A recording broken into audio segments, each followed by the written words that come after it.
Mm-hmm.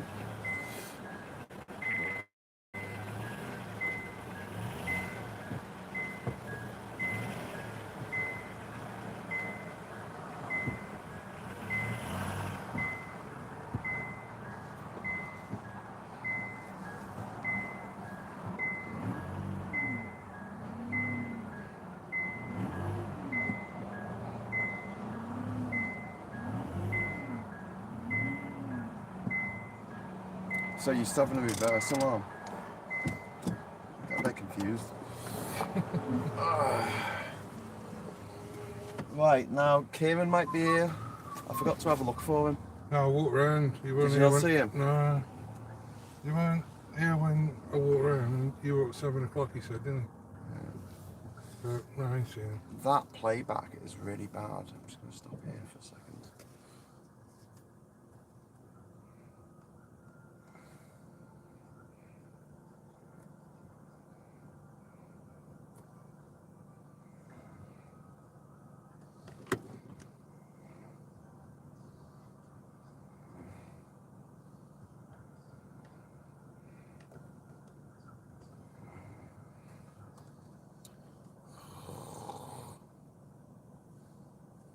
Morning. Which, should be a lesson to you all. Don't try and be clever. Right, okay, here we go. Right, we're setting off. We are currently at the service station in Belgium. I'll show you where we are at the moment. And you're going to be with us now until we cross the border into Germany, I hope. So just see if Kieran's here. He said he might meet us this morning. Would you recognise Kieran's van? Yeah. You know he's got a few of them. Yeah, I know, he's got 3. No. I did look for him. Oh, did you? He's not here. Alright. Hope he's alright. He's not been feeling great. He's just a few days. Okay, right. Well, no, can't find him. Let's head out. Whoa, that is blinding morning sun. This is the point where I think, I should get myself a pair of prescription sunglasses. How are we doing for fuel? Got about just over half a tank. We have got 1,638 kilometres to get to Medyka on the border. If we don't stop, we'll probably get there about 1 in the morning. And that's very realistic. I think we're going to probably get there at ridiculous o'clock in the morning.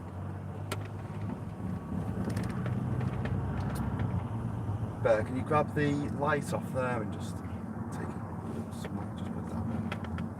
Walking about like a bastard. Okay, let's get the show on the road. Literally.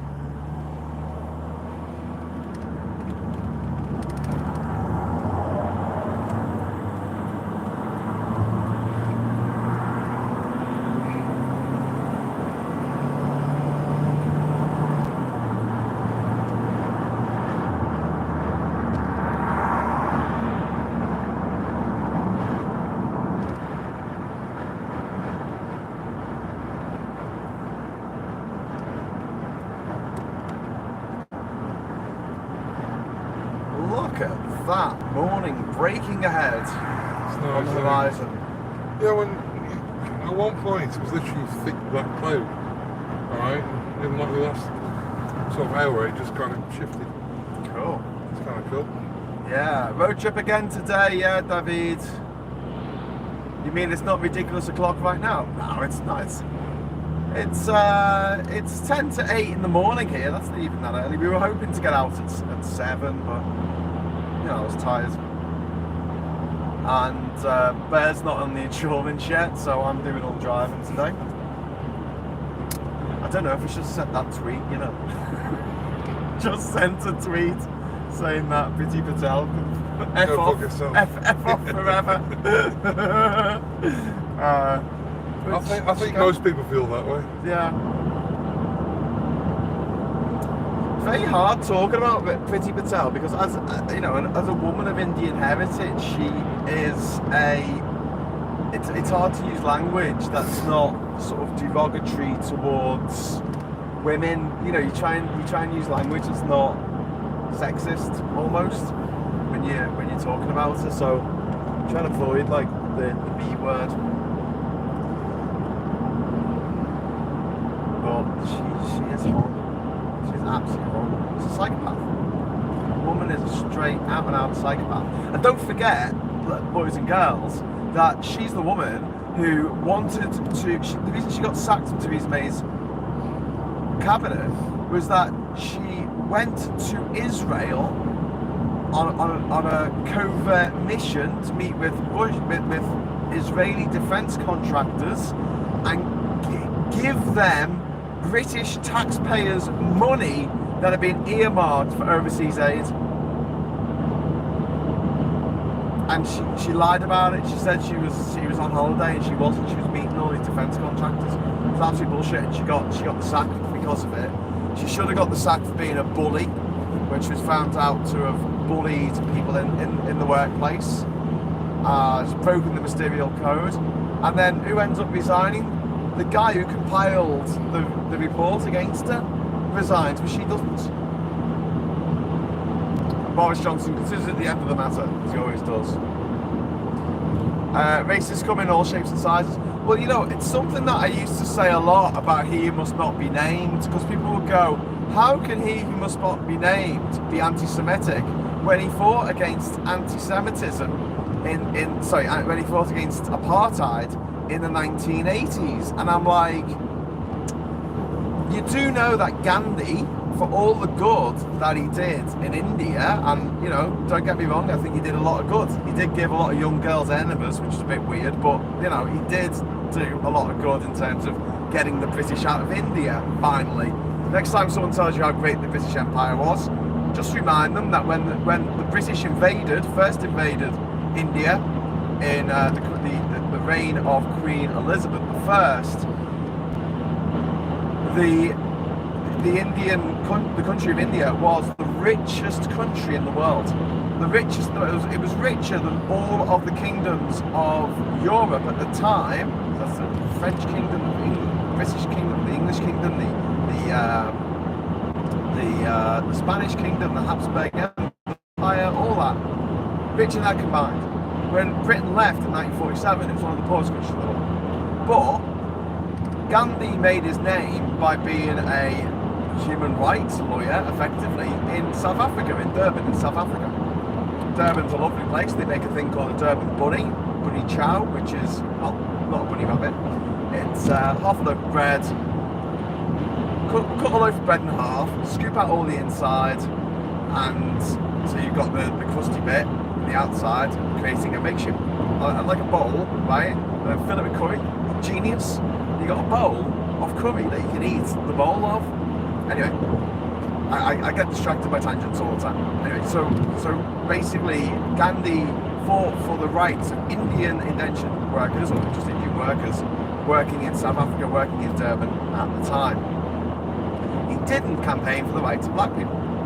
In fact, he wrote some quite derogatory and, you know, looking at it from modern eyes, quite disturbingly racist remarks about the indigenous African population of South Africa.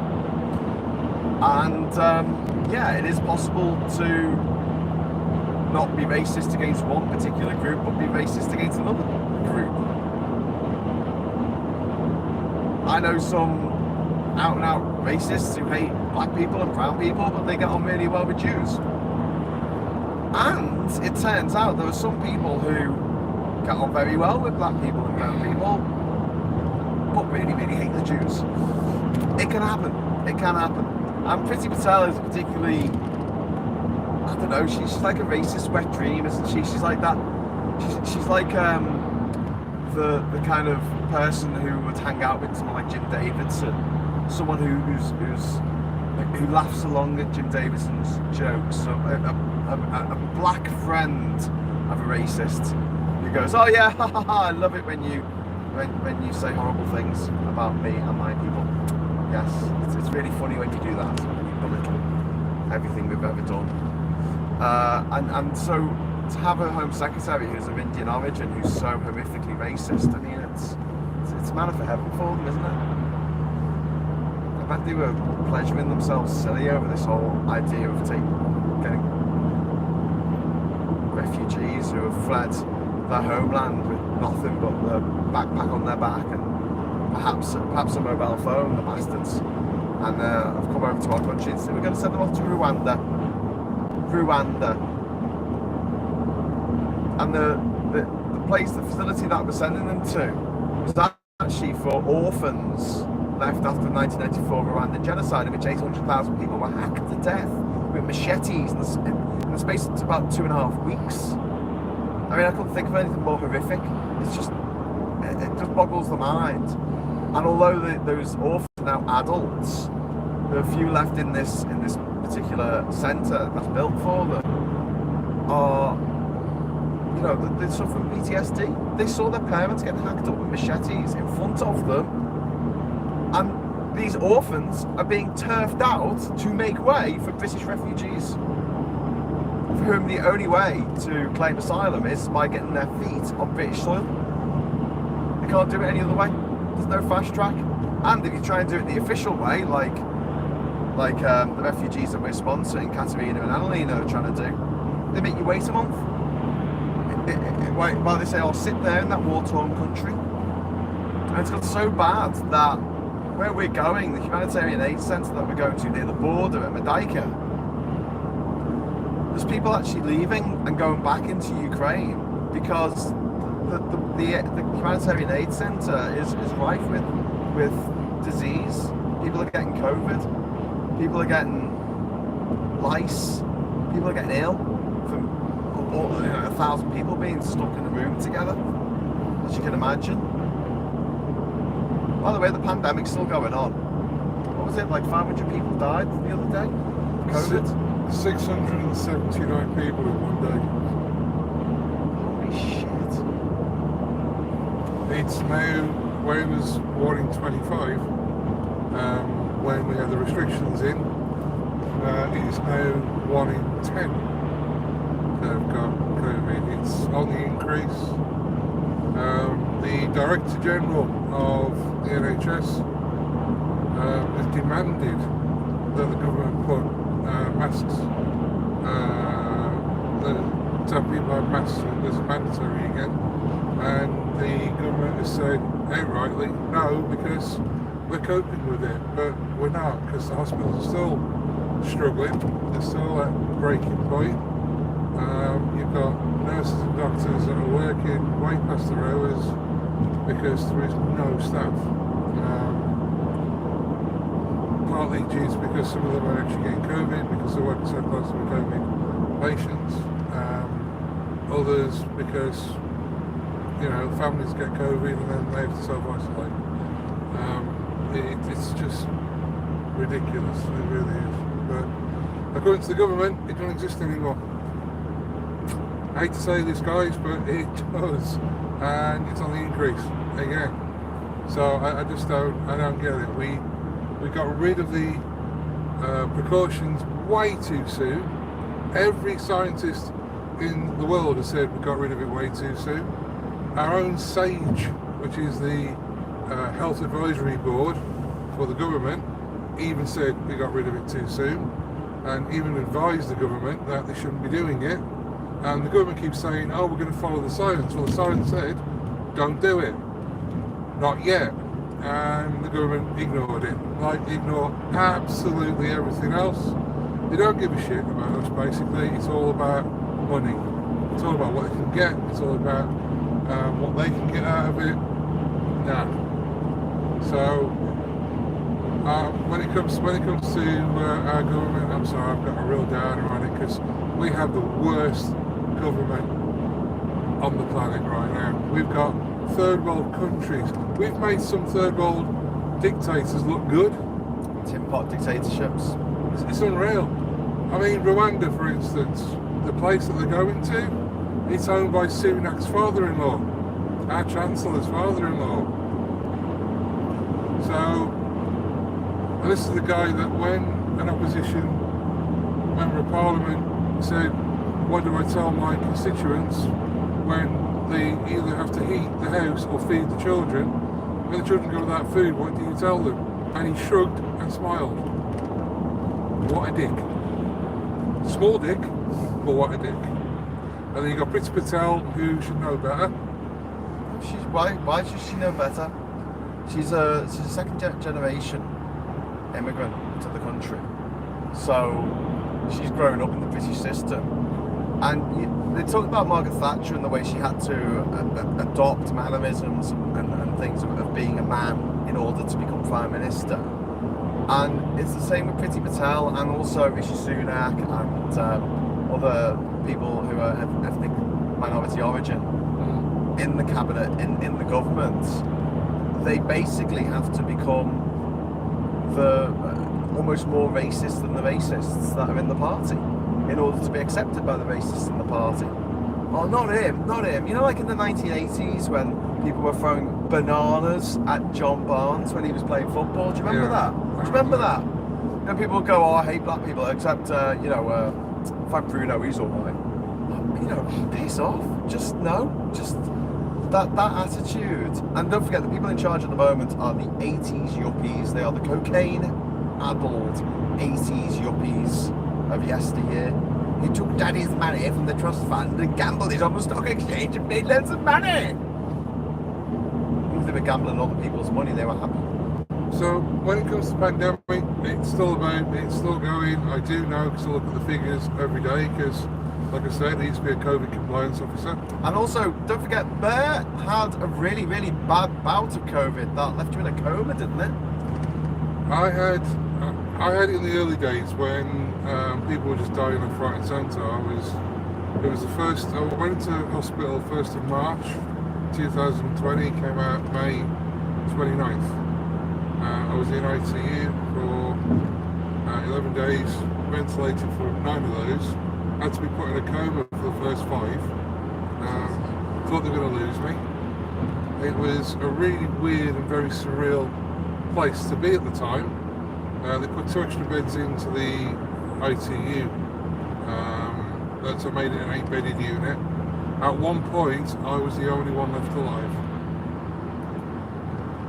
And when you lie there and you've got a ventilator and you can't move, Did you you can't know sit that? there. Did you know that? Were you aware of what was going on? Yeah. When they brought me out of the coma, I had a nurse standing above me going, don't move, you're intubated. I went, okay.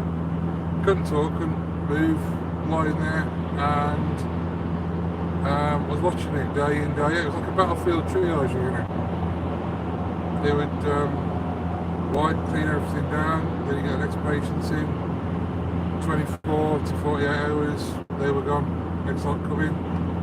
At one point I was the only one left, and I kept lying there thinking, when am I next? But it didn't happen. I survived. The only trouble with that is I've now got long COVID syndrome, and the way I describe it is it's a whole series of life-altering health issues. The main one is CFS, chronic fatigue syndrome. And the way I describe it to people is, imagine a day when you've been that tired you can't keep your eyes open. That's me on a good day, every day. On a bad day, I'm looking at my feet, wondering why they're not moving. And I end up looking like something out of The Walking Dead, trying to walk. A really bad day, and I've only had 2, thank God. I couldn't get out of bed. I couldn't move. It was really weird. I also have a thing called parosmia, where when you have COVID, you get anosmia, when you lose sense of taste and smell. When it comes back, it's either okay, or you get a thing called parosmia, where your sense of taste and smell changes dramatically. With me, what smells nice actually smells off, and what things that smell off actually smell sickly sweet. It's kind of hard to get used to. It's changed. There's things I can't eat anymore, because my body won't tolerate. Changes your brain chemistry, doesn't it? It does. I lost 20% of my lung capacity, but that's kind of stayed level at the moment. I still go to a post-COVID clinic, and this is what, 2 years down the road, and I've still got it. I'm one of the 26% that'll have it long term. Wow. Others gave them like 6 to 8 months and it goes, but unfortunately, I was one of those that didn't.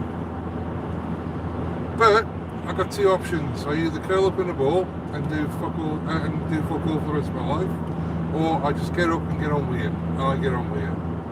If I'm going to go out of this life, I'm going to go out screaming at the devil, trust me. But like I said, I know what it's like. The reason I became a COVID compliance officer was I didn't want anybody to have to go through, and what I'm still going through now. I wanted to keep them safe. I wanted people to, I wanted to help people to become COVID compliant and see basically how serious this is.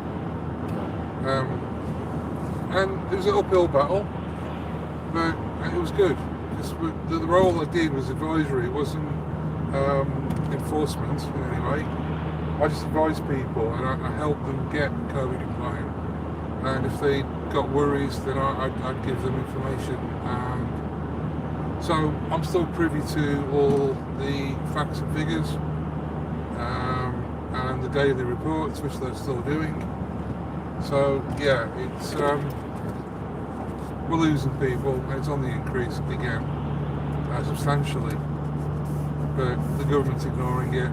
We are the only country. We're the only country that got rid of masks, and all our precautions. I mean, we're going through Belgium and everywhere else, and people still wearing masks. Yeah. So it's still a requirement. So I don't know. I've got mine. Our government apparently, know best. No, you don't. You don't at all. No. You're a bunch of dickheads. The other example I give when I'm talking about how it can be racist in other ways. Yeah. So people go, oh, how can who must not be named? How can he be possibly racist when he campaigned against apartheid? How can he be racist against Jews when he was, all against apartheid in the 1980s? Here's a picture of him being against apartheid, and I'm like, is that Mel Gibson? I'm like, no. Like, oh, well, I could replace it with a picture of Mel Gibson in Lethal Weapon 2, which, he had a black partner. It was very much against apartheid, made the South African system seem really obnoxious, corrupt and evil. Diplomatic immunity with Josh Ackland there, the South African ambassador, I think. He was, yeah. Who gets blown away by a black African American, Danny Glover. And Mel Gibson was in that movie. Mel Gibson arguably did more to fight apartheid than He Must Not Be Named, right? In the 1980s. Obviously because Mel Gibson had a bigger platform. And yet, in about 2006, Mr. Gibson was pulled over by the police, drunk off his head, driving his car, and he declared that all the wars in the world were started by Jews. And you're like, mate, what? What are you doing? What are you doing? So another example of someone who perhaps doesn't hate one particular racial minority in given racial minority, but hates another one for whatever reason. New hat? No, it's not a new hat. This is my old Cupra. New one. Mel Gibson, oh yeah, he's also massively homophobic and the wife beater, and famously rang up his then girlfriend and said that he hopes that she gets raped by a pack of N-words. His words. And Hollywood is trying to get this guy rehabilitated back into Hollywood stardom, starring in movies with Mark Wahlberg, who I think is another celebrity racist, wasn't he? Wasn't he done for like stabbing a young black lad back in the day? Something. Mm-hmm. We need to look that up. Mark Wahlberg, please don't sue me for getting that slightly wrong, but I'm sure there was a racial element in whatever Marky Mark did as a young lad back in Boston or wherever he grew up. Pretty sure there was something about it. So if you want to tell me about that in the comments, I get better to read it because it's a bit hard to read your comments while I'm driving. Although, if you do send a super chat, because we're just going out on YouTube, because this audio wasn't working on Restream, if you leave a comment, if you leave a super chat, we will see it. We will see it straight away because it comes up across the whole screen with a coloured background. So if you want to share that with us, you want to share some docs with us, so some petrol money, some money for snacks, that'd be awesome. Awesome. But yeah, revolting people, that's what we're talking about, isn't it? And idiots. That's the problem with the people in charge. They're not just revolting, they're idiots. They're not just idiots, they're revolting. What was it? Boris the buffoon. We've had idiot kings and we've had vicious kings. But it's never been our bad luck to have a vicious idiot for a king. Until Joffrey came along. Boris Johnson is our Joffrey. He is Joffrey. He takes pleasure in other people's misfortune. He likes people just to... He is a sociopath. He really absolutely is. Anybody that says he isn't a sociopath, I think you're deluded. He is a sociopath. He's revolting. Yeah, it's revolting. I think he's a product of his environment, because his dad's pretty much the same. There was an old joke about Mel Gibson about, he played William Wallace, and how could he play this this famous Scottish hero when he's not Aussie, when he's an Australian? How can an Australian play Scotland's greatest hero? And at the time, I kind of thought, that's true. How can an Aussie play the Scottish guy? And but look at him now. He's a drunk, wife-beating, anti-Semitic, racist. A joke to my Scottish friend. It was a joke. It was a joke, Glasgow. If you're watching this, a wee joke. He lost his Aussie accent really quickly, didn't he? He was actually born in America, as was Nicole Kidman. I know, but when he was if you look at the very first film he ever did was an Australian film, and he played a young lad that has an affair with an older woman. And this lad, he played a lad that was quite simple, had psychiatric issues, and was quite young for his age. What's that called? I can't remember what it's called. But Aussie accent, the whole thing, and then he came back to America, because he was born in America when he was young. He went over when he was, I think he was like 4, to Oz, and he stayed there all his life. Nicole Kidman was born in Hawaii, like Barack Obama. She could run for president. So he basically had a real strong, and then he played Mad Max, and he had a strong Aussie accent there, and he went to America, and I think he purposely lost him to be an American. Well, I'm trying to drop. I'm not doing a very good job of it on this live stream, but if I'm talking in public from now on, I'm going to try my best to drop the Scouse accent. But I tell you one thing, the one thing that bugs me, and I don't know about you guys, but the one thing that bugs me is English actors that go to America, star in American shows, and do American accents. Why does that bug you? They just bug me. You're English. Yeah, but the thing is, you can't appear in an American TV show with a Brummie accent or a Scouse accent. You just can't. They've done it in the past, English accent. But no, it's films and TV shows. They all Gregory House, Andrew Thingy Lincoln from The Walking Dead. He's British. He's the guy from Love Actually with the Signs. Band of Brothers, which I enjoyed that series. Yeah.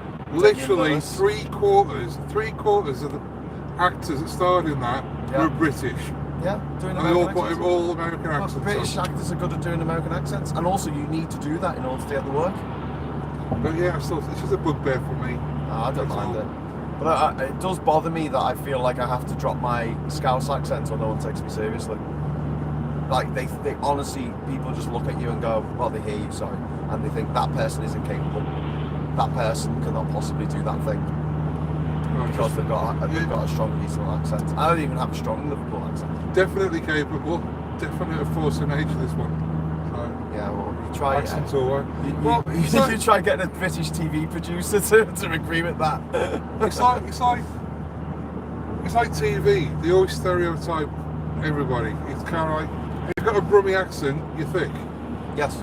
So they put you on an advert as being totally stupid. Yes. If you've got a Brummie accent or a Black Country accent. If you got a Scouse accent, then obviously you're on the fiddle. All right, you're a Scally. Yeah. And then if you got a Cockney accent, you're a white boy. You know, dodging, diving. You know what I mean? Hard man. I'm as honest as the day is long. Yeah. The more the daylight, the less they do wrong. And then when you get somebody who's professional, they always have a plum in the mouth. So it's just the way it is. It's just what they do. Do you know what it is, mate? It is the pilot voice. You never, ever, ever hear a regional accent on a plane. You know, when the voiceover guy, the pilot. Hello and welcome to this BA flight 497. We're currently cruising at about 38,000 feet. We'll be arriving in our destination, and it's always like that, the way it's delivered. You never hear, all right, everybody, welcome to the flight. We're going to be boss. This is going to be excellent. We can't get on this. You never hear it. And that's because RP voice is seen as more intelligent, more capable, and more reassuring than a regional accent.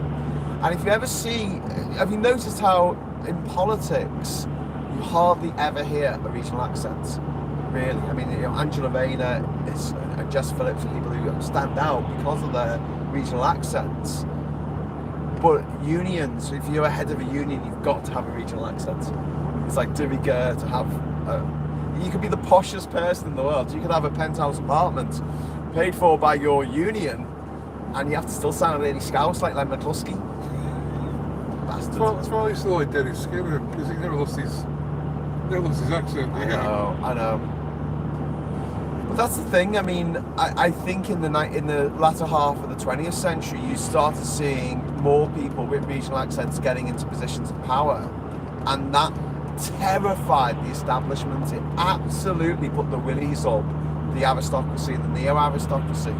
And I think that they had an unofficial truce. So up to that point, you had old money and new money. So you had the traditional aristocracy, which have been, pirates in the past, rapists, murderers, plunderers of old, their ancestors, and they built up these huge mounds of wealth. They passed down through the horrible little inbred offspring through generations, and they were always very snobby about new money. The Great Gatsby's all about new money, isn't it? It's all about like not being accepted into a particular society because you weren't born into it. But I think at the end of the 20th century, the aristocrats and these wannabe aristocrats like Rees-Mogg and all those gobshites, I think they had a truce. They thought, listen, the 93%, the middle class and the working class, they're trying to take over. They're trying to, have everybody on TV was born rich. You watch a panel show on TV, and I guarantee that nearly everyone on that panel show will have gone to a private school. It's like you can't be witty unless you went to one of these See You Next Tuesday farms. Oh yeah, go easy on the swearing because my stepdaughter might be tuning in. So after 9 o'clock, post watershed, let the sea bombs fly. But up to then, just we'll try and take the foot off the gas on them, just in case. So yeah, that's. I don't think it's a big mad conspiracy, but I think there was just an unspoken truce where they thought, let's bury the hatchet between old money and new money, and let's team up to work together and use actual aristocrats and neo-aristocrats working together to essentially control the nation. Control the police force, control the army, control the government, control the media, control elite sports. Half the English cricket team went to private school. What chance do the rest of us stand those kind of odds? It's difficult enough to become a professional sports person. And I think almost every British Oscar winner for the last 10 years has been privately educated. Almost.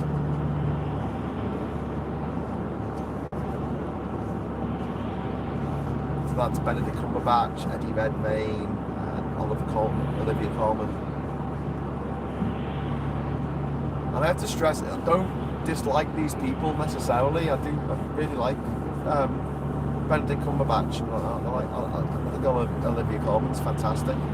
But yeah, they still had a leg up from the start that the rest of us didn't get. And it could be argued that if people down the pub are going to argue that migrants are coming and taking their jobs, well, do you know what? The aristocrats have come and taken our jobs, the high-paid jobs, the jobs that, you know, we would quite like to do because we need the money. They don't need the money. Born rich. Don't have to pay inheritance tax if you're rich enough.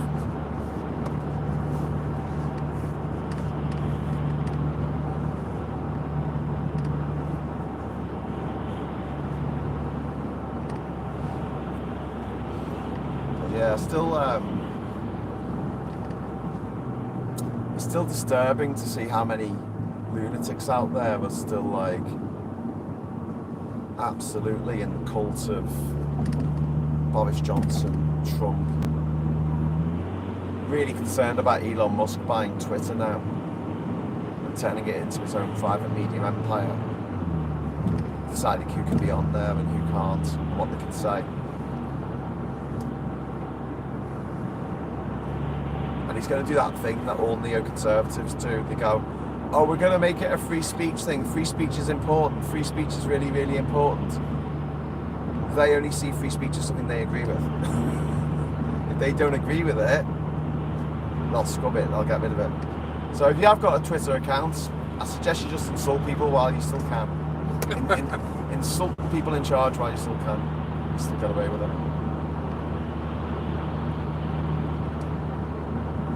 I can never get my head around Twitter. Facebook, yeah, but Twitter just made sense to me. I've pretty much given up on Facebook. I hardly do anything on Facebook these days. Just because, like,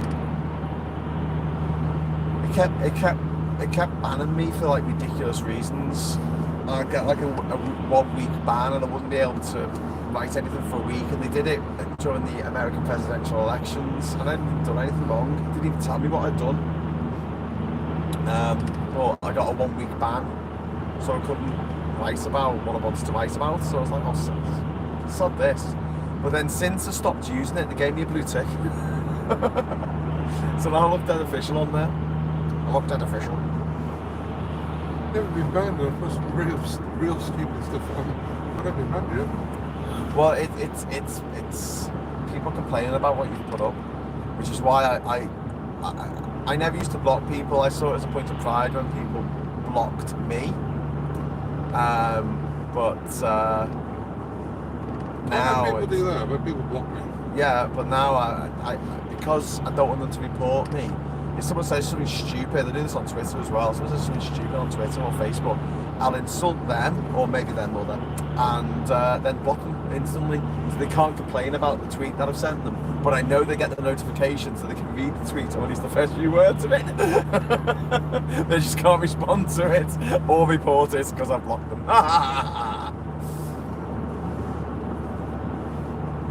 What, Putin's threatened to nuke the whole of Europe? Yeah. He's not going to do it. He's not going to do it because if he does, then there'll be no one left to say, blame Europe.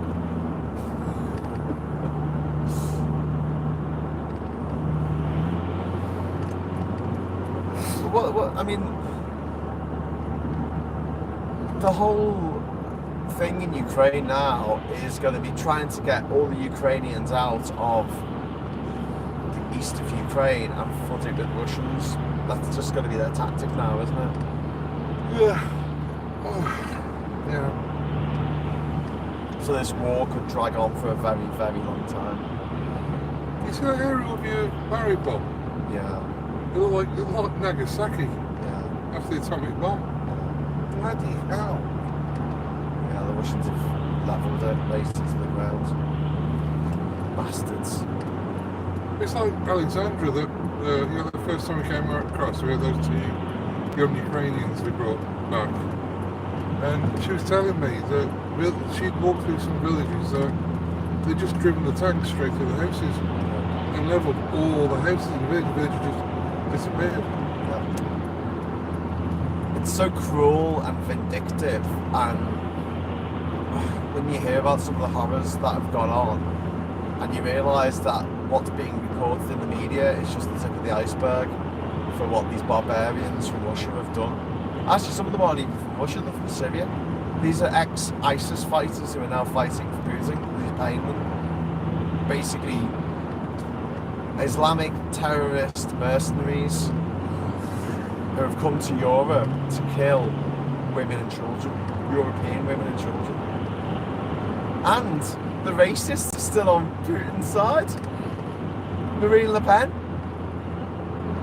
using Putin as a convenient bank account. I know that Macron actually thumped him in that election over the weekend, but at the same token, 42% of French people did vote for Marine Le Pen, who's being bankrolled by Vladimir Putin. So they look at what's happening in Ukraine, they look at the slaughter, they look at the plunder, they look at the horrific crimes, war crimes that are being committed, and they think to themselves, yeah, that's alright.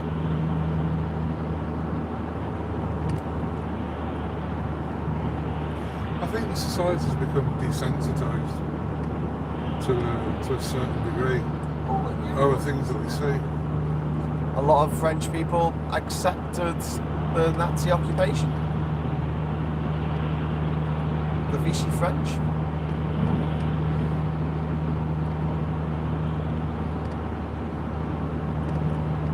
Well, we had Lord Orwell, didn't we? Yeah. I dare say that these black shirts. if the Nazis had successfully invaded the British Isles, there would have been a lot of British people who would have got right behind the Nazis, got in line, would have joined the Hitler Youth, would have been all like, yay, I love this is great. Because there are people out there who are motivated by one thing, and that's to make other people's lives an absolute misery. Morning, Jim Bob. How you doing, mate? Hi, Colin. Hi, David. So, we are currently on the E40. It's a skin lotion, isn't it? And we'll be on this for another 10 kilometres until we get to the E17. Like the band East 17, whose lead singer famously ran over his own head. Sorry, I can't even say that with a straight face. Ran over his own what? His own head.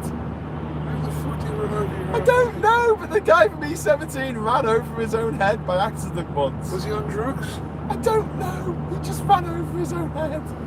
Just the maddest thing you've ever. Wow. Look it up on Google. Typing E17 run over his own head. Let's get the story on this. Because when something sounds so ridiculous, I love it. Because you're like, I was like, what? That really happened? Brian something. What was his name? Morning, Kit Night.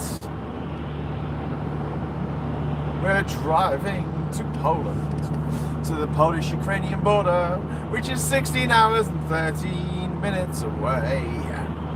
1,579 kilometers to the border. It's light, and we're not wearing sunglasses. Hit it.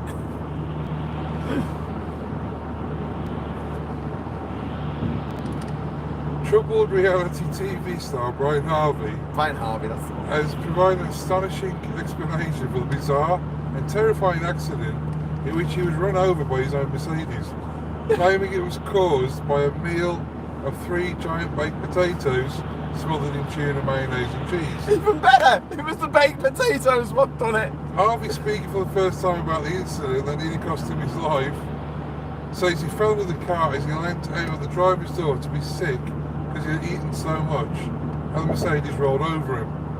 How far did you go? When you go underneath the car to be sick. So the guy from East 17 ran over his own head because of a baked potato. I mean, He fractured his pelvis in 7 places, broke his ribs and punctured his lungs. He lay unconscious for 3 weeks and had to endure 12 hours of surgery. His doctor's about to rebuild his shattered frame. God, that's horrific. I feel really sorry for him, and I shouldn't laugh. But you know what? I want to justify this. If I die in a really, really funny and hilarious way, I would like to. I'd like to think that I brought, joy to people because they can make funny jokes about it. How the hell? What was he doing? When he was being sick, he was being sick under the car? I don't know. I mean, He ran over his own head. sorry, but no, I don't believe that. I reckon you're high on drugs, mate. That was it. When was this? 2005? A long, long time ago. Yeah. I can still remember how the music used to make me smile. Oh my god. So there you go. Oh, there's a Burger King.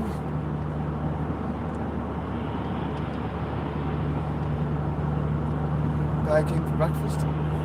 Burger.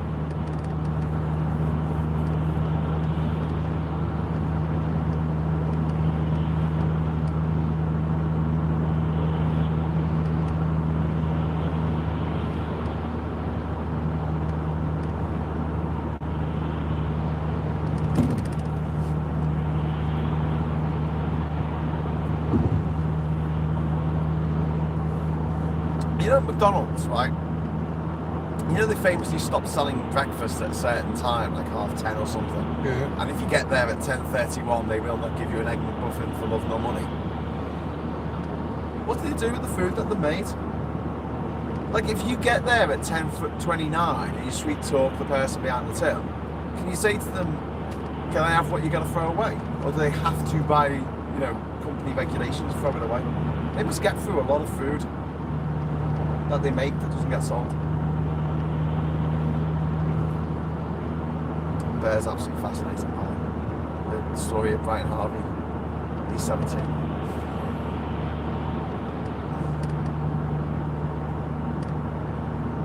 I'm seeing signs now for Westrum.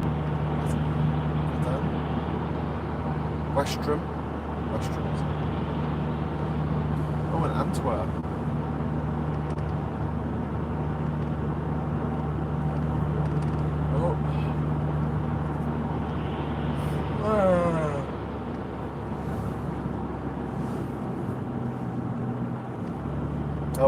While we're driving, we're going to have to decide what we're going to do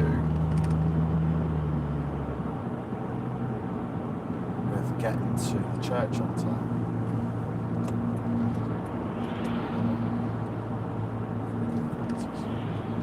Oh, the cars are stopping.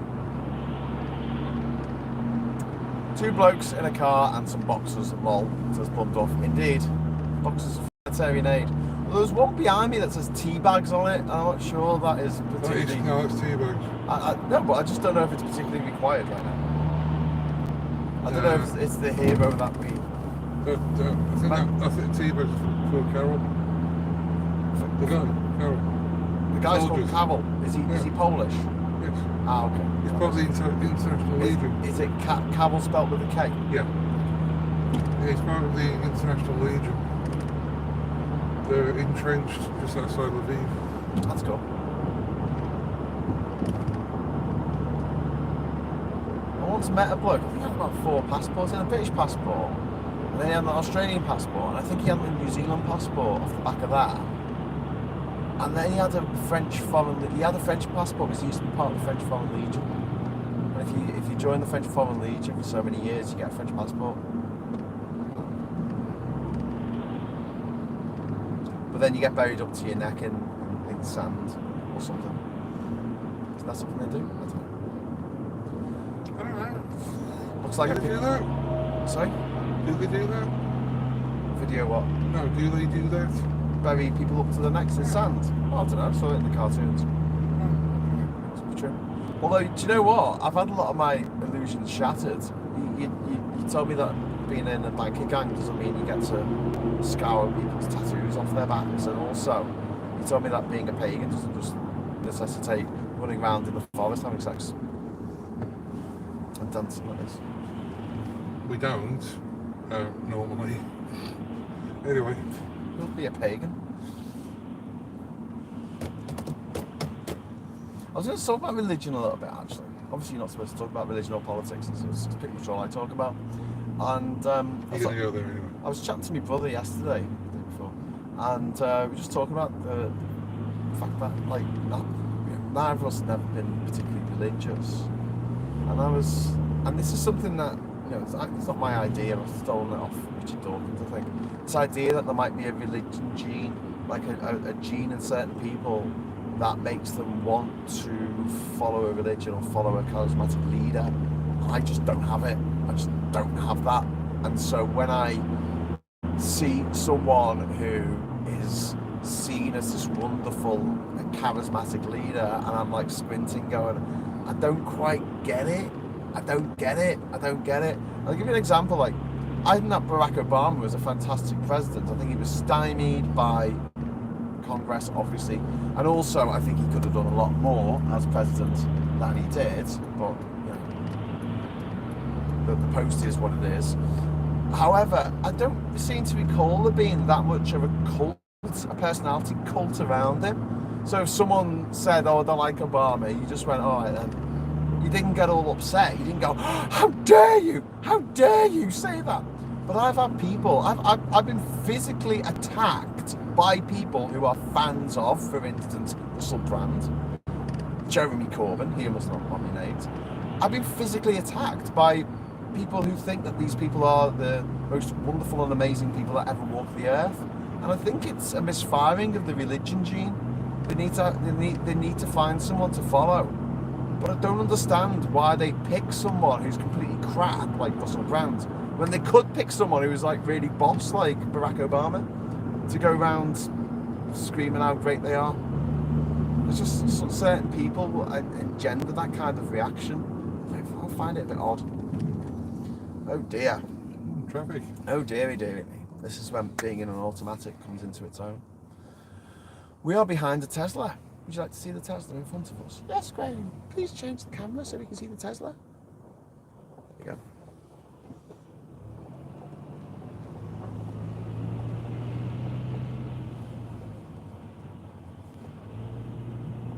See, I'd be very loath to get a Tesla because I don't like Elon Musk. Which I think is a bit unfair to the people who work for Tesla, because it was just like a company that Elon Musk bought. It wasn't his idea.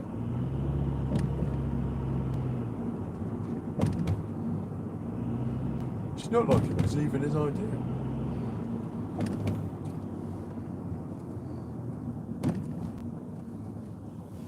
So I'm saying because leadership is difficult. Yeah. But there's no cult of Keir Starmer. Like, no one's that into him. But like, yeah, he's alright. He's alright. Let's press that in.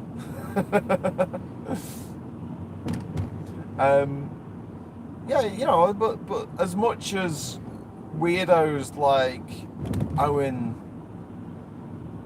Jones, is it Owen Jones? They want there to be a cult of Starmer.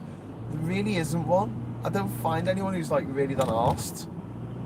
And I think Starmer could be more personable. He could come across less as like a robot. That would be great.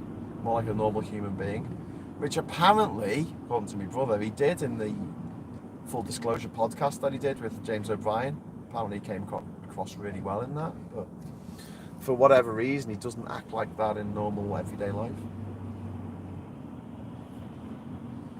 Are politicians like normal people? No. Politicians are all weird, aren't they? I mean, Angela Rayner's probably the most normal of a lot of them. And then she got slagged off this weekend for having legs.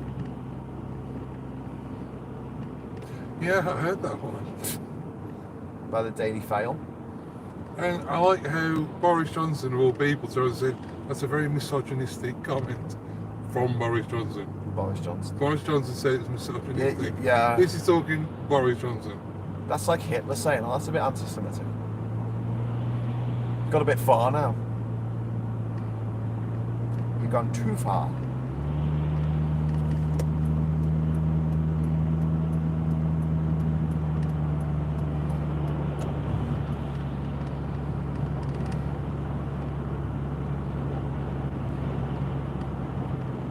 I think Starmer would be a great PM as well, Colin. Yeah. Actually, no, I think he would be great in comparison with the crap that we've had over the last 12 years. Certainly, he would be a vast improvement on that. You know, he's competent. And that's what I find appealing about Starmer. He feels like a grown-up. He feels like, oh, finally we've got some grown-ups in charge, rather than Boris Johnson, who's just a naughty school child still.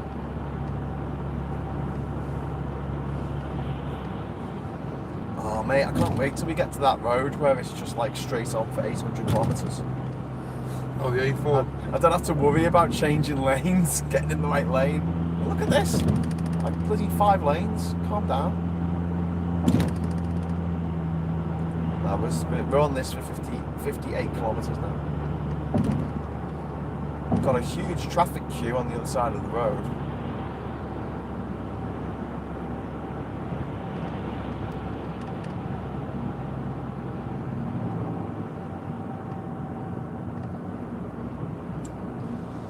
Colin's saying people seem to rate charisma over competence. I couldn't agree more.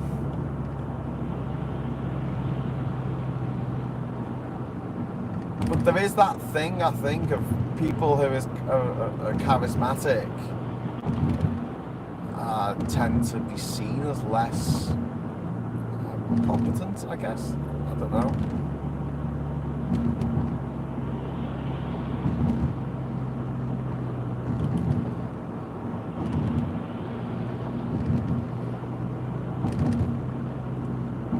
These lines in the middle of the road are really shaking up my camera. Stop shaking my camera, you bastards.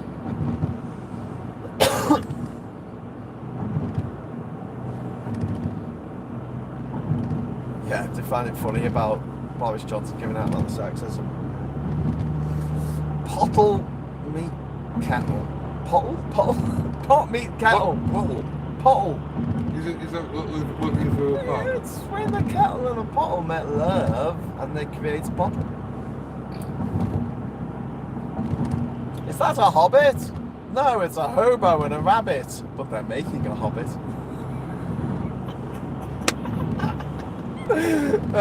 Futurama joke. Come on, Futurama, we love you.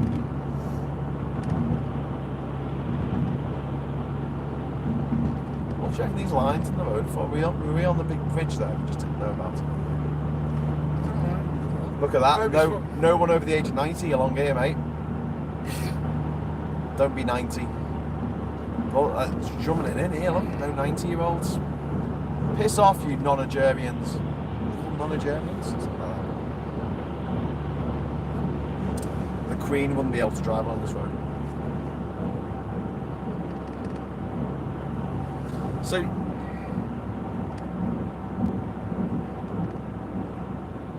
So yesterday, all my trouble seems so far away. Yesterday I responded to a tweet by Otto English, real name Andrew Scott, and he is one of the commentators on Twitter who I really like Femi, like Ian Dunt. I really like them. However, I do have to acknowledge that they did go to private school. So I don't hate everyone who went to private school, it's just I hate the fact that the system sets things up so that if you want to get anywhere in public life in the UK, you really have to have gone to a public school. Simple as that. And I responded to it, and honestly, it was like playing private school bingo. And although Otto English actually agreed with me that these places should be shut down for the good of humanity, I think he kind of agreed with me. But there were a lot of people, and they came out with the same stuff that people always come out with. So these are the things that you always get if you ever criticise public schools. Okay? Number one, it's not the kids' fault. Okay, because they don't get a choice. Number two, it's not the parents' fault. Oh my God, whose fault is it? Because they just want the best for their kids. Okay, right. Yeah. Next one is, yes, but if all these people from private schools went to the public school system wouldn't be able to cope.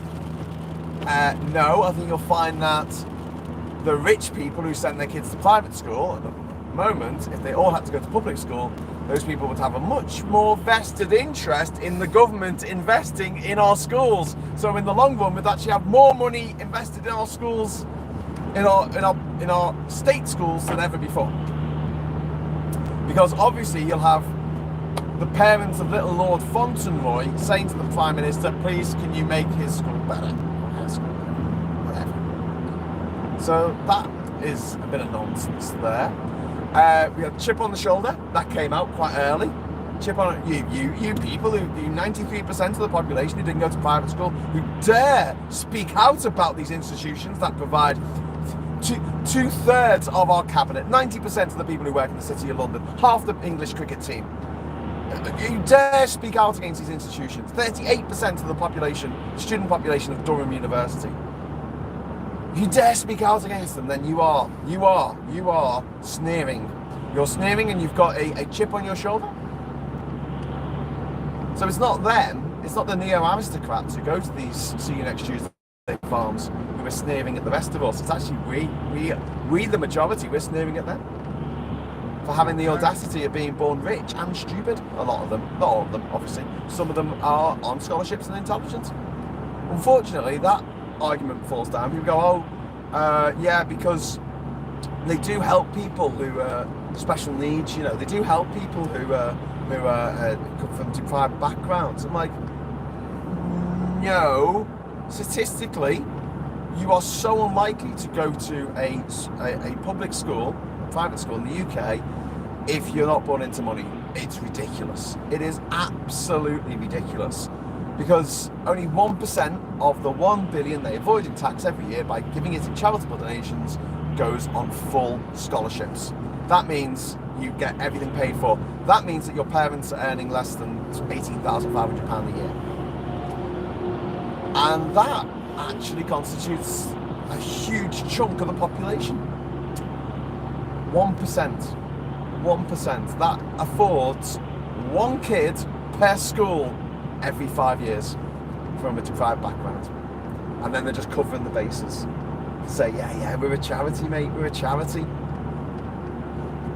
The real charity money, over 50% of it, goes towards musical instruments and sporting equipment for the children of millionaires, some of whom aren't even British. We are subsidising indirectly from our taxes that we have to pay, but they don't, the sporting equipment and trombones of the children of Russian oligarchs who go to our schools. And if you think that's fair, if you think that's the right system to have, then I can't. I just can't. I'm sorry. It's ridiculous. It's a ridiculous system. When you put it like that, you're like, hang on, what? But yeah, you had all that. You had, why do we need to get rid of the monarchy first? The monarchy does more damage. To which I go, well, I'll be happy to live in a republic, to be honest with you. I think once Queenie dies, then that should be the end of it. It's ridiculous, it's arcane, makes no sense. But, no one in my life has ever done harm to me, that I know of, personally, who's royalty. No one in the royal family, from what I recall, has gone on TV and told people to vote for Brexit. Literally hundreds of privately educated people literally did that in the run-up to the referendum. Hundreds, my friends, hundreds. So, and then thinking about my life and people who have said to me, no, you know, there's a ceiling, Graham. Don't get ideas above your station. You went to a state school and you're a Scouser. I went to a very, very, very good state school, by the way. I went to Bluecoat in Liverpool, which was actually one of the top schools in the country a few years ago. Top results for GCSEs in the country, I'll have you know. But yeah, even so, there is a glass ceiling, even for a white middle-class English-speaking person, if they had the audacity to not go to a public school, private school. It's quite confusing because I don't want anyone watching this from any other country to get public school mixed up with state school, because we call private schools public schools. Just a weird little quirk. I try to use private schools when I can because that makes it more obvious what I'm talking about. But yeah, mate, all these comments, it was just like playing. I'll make a bingo card on Photoshop when I get home, and it'll have all these things that always come out whenever you criticise private schools. Every time, like clockwork. Why didn't you get rid of the monarchy? The monarchy's doing more. No, it's not. And then, how can we afford it? Think of the children. No, just no. In Finland, they got rid of all private schools, and they have the best overall education in the world. They also got rid of examinations as well, which I completely disagree with. Examinations, I think they're a cruel and stupid way of testing the ability of children, or anyone, to be honest with you. I mean, maybe where it's a practical test, like driving a car or doing some mechanical engineering or something, then yeah, you can actually do it as a test. But when it comes down to a memory test of what you can remember, what the teacher told you to remember about a Shakespeare play, that's not a talent. Information retention. Yeah, I watched the movie and I could remember everything that happened in the movie. Oh, well done. Here you go. Have an A at A level for English. That's literally what I did for Romeo and Juliet. Just watch the film. I didn't even bother reading the play. Just watch the movie. And then I remembered what the teacher told me to say about it. In fact, it was even worse than that. I wrote what the teacher wanted me to write in the exam in the book because there was no book exam. Just took it in. How's your initiative test? Sorry? How's your initiative test? No, it just shows what the schools that mould the children to do well in their exams can do. And also, that's another point about private schools. They don't have to follow the national curriculum. So they can just teach whatever they want. And if all they want to teach for 5 years is how to pass, how to get, A's in your A levels, then that's what the kids are going to learn. And then to add insult to injury, when Gavin Williamson was Education Secretary, he managed to make the A-level results go down for everyone who went to a state school and up for everyone who went to a private school.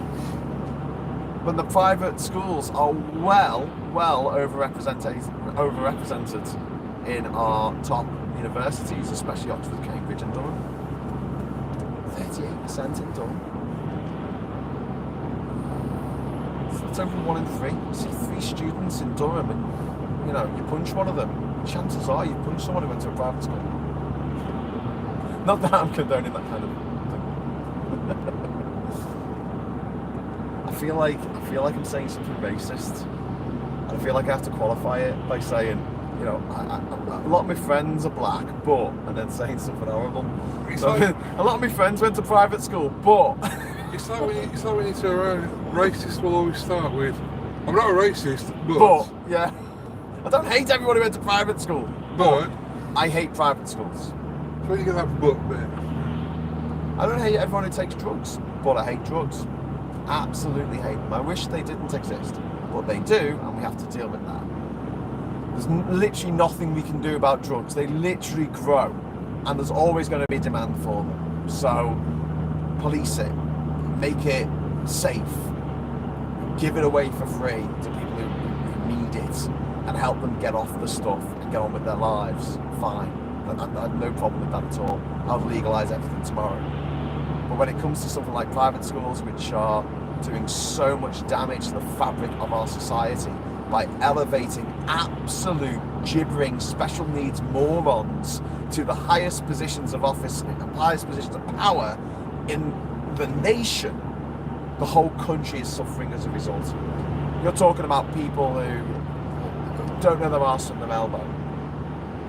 And what is it about Boris Johnson? He's not even a good orator. He can't even speak. Can't string 2 sentences together. No. But the thing, you got me there. I just, State schools are there to produce workers who will be working start to worry about national curriculum.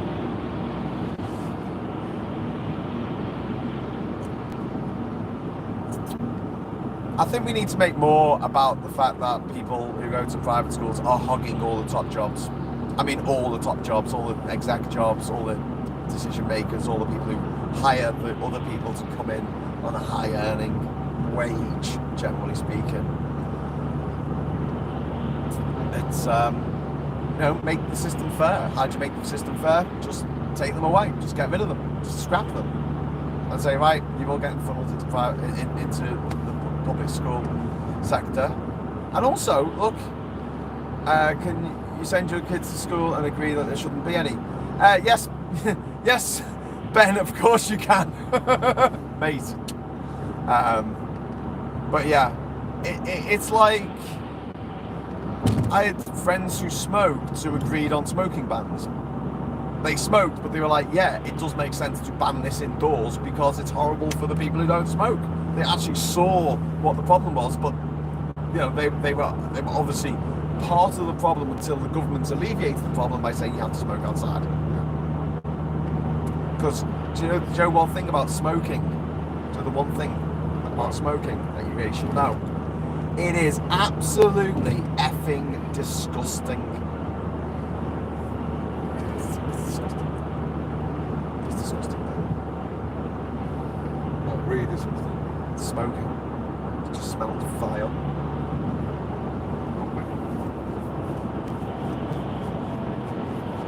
I did it once when I was 14.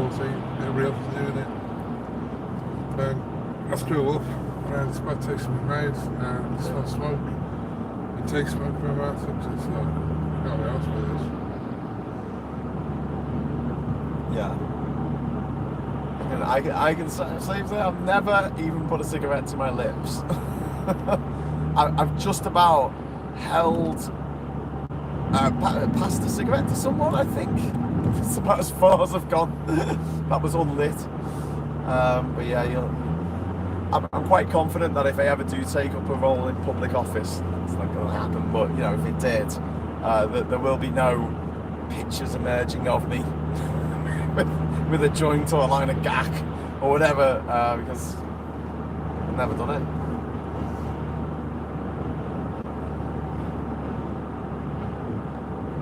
My philosophy on drugs is I'm bad enough when I'm sober.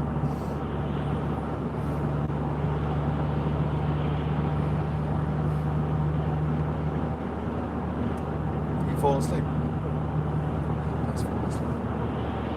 It's alright. Sorry guys. So I'm the one driving, so what I will do is I will turn the camera around so they can see the road. You can have a little map if you want. You may hear me snore, but you're not seeing me. Bear's only had 1 hour sleep. Well, if Bear starts snoring, I'll cut the sound and I'll put me music on. What music is on at the moment? It's Suede.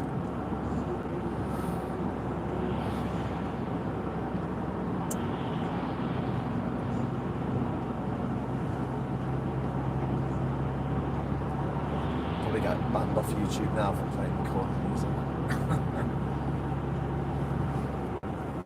So my Facebook page, I said, those up to, and every time they turn and say this has been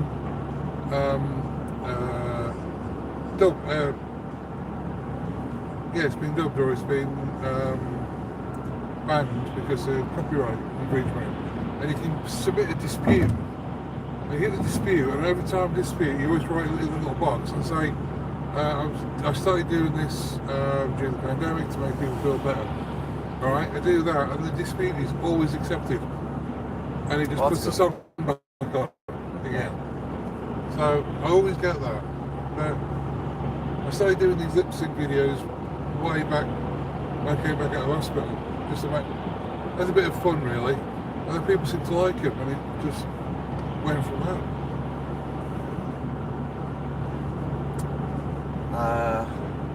Sounds like you're now passing through the 1980s. Well, this is new generation of Dogman Star, which came out in 1993, I think. So 90s. Suede were very much a 90s band, early 90s, shoegazing. What's Bear got in his noisy bag? Woo! Thank you. Oh, whisper. Whisper.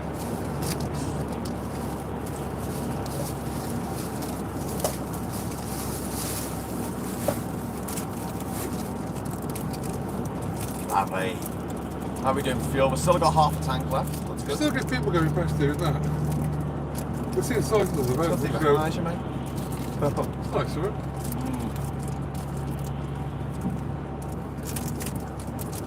Kit Kat.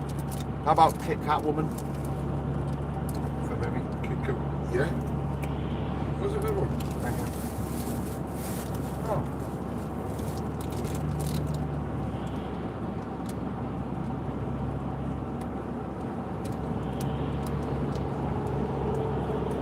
If you could have cakes, you got Battenberg man. Instead of Batman. This looks like a case from Battenberg man.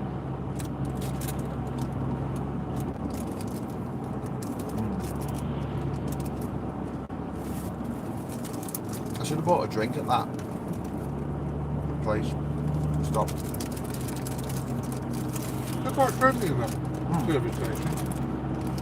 Oh, so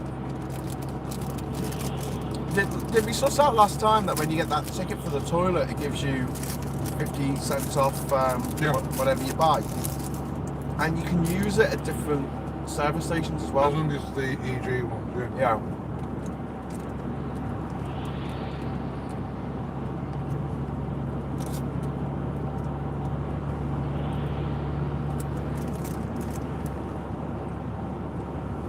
Yeah, I would use my by those donuts.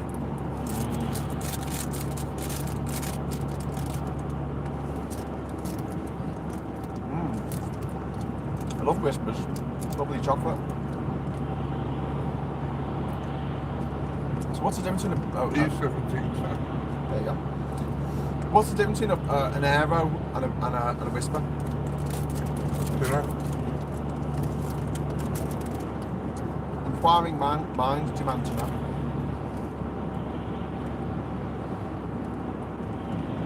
What's the difference between a Whisper and a what? Aero. I think the bubbles are smaller than a Whisper. Yeah. Aero's a lot lighter.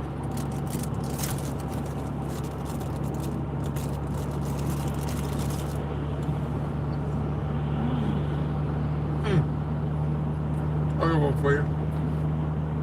You may not know this burger, but Flake 7.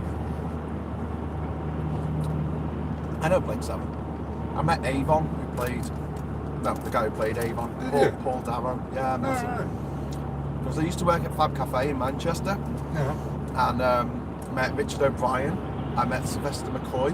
I met like quite a few sort of British sci-fi legends in their own lunchtime.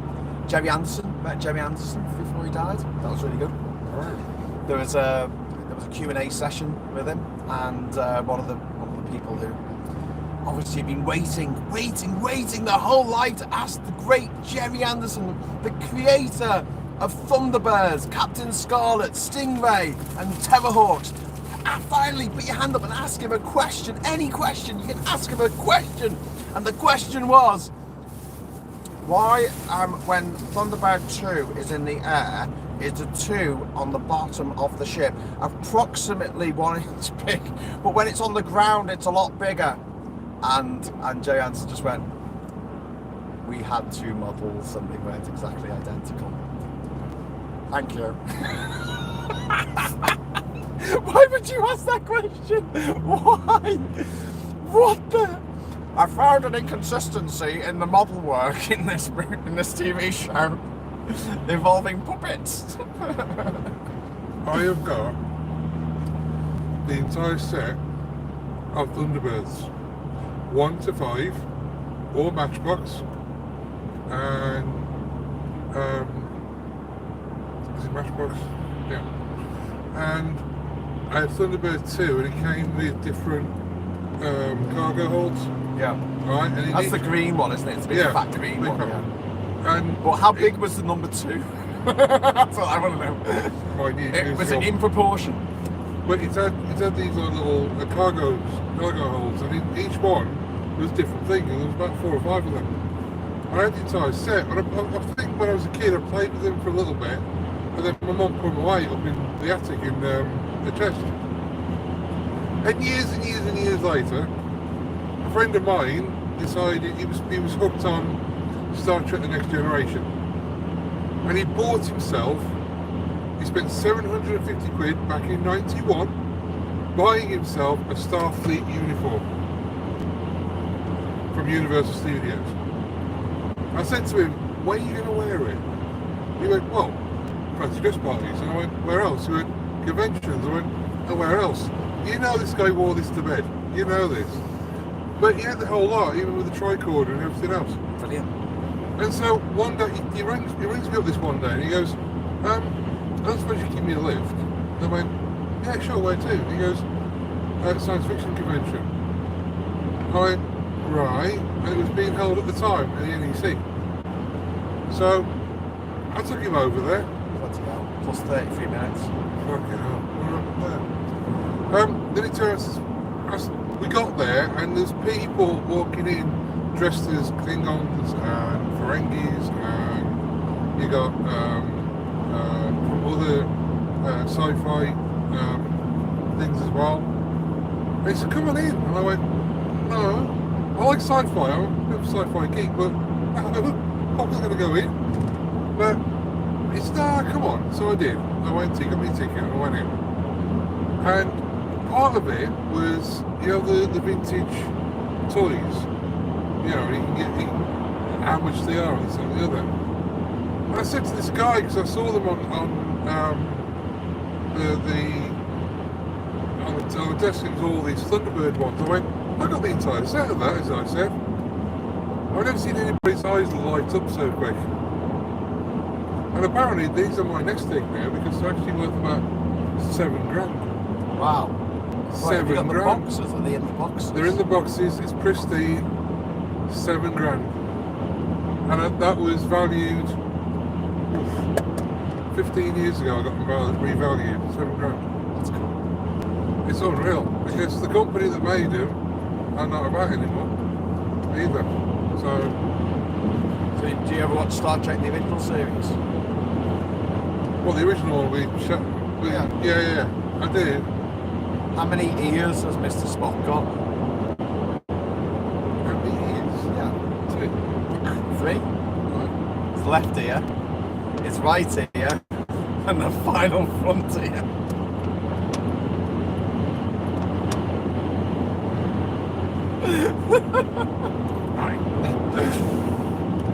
Come on, that's funny. How's place called Hasdonk? I'm glad to see Hasdonk. Hasdonk will travel. Yeah, Hasdonk. But yeah, thank God for Thunderbirds. Thank God for that terrible, terrible Thunderbird movie with Bill Paxton, where they had live action characters to play the Thunderbirds. I actually watched it and I thought, oh, this is bad. This is bad. This is bad. Should we take a different route? Yeah. Let's just go off here. It's saying I've got a half-hour wait if it's down the motorway. That is pretty bad. Let's go on a magical mystery tour. They've come to a standstill. The off-ramp's come to a standstill. I think people are like, yeah, screw this.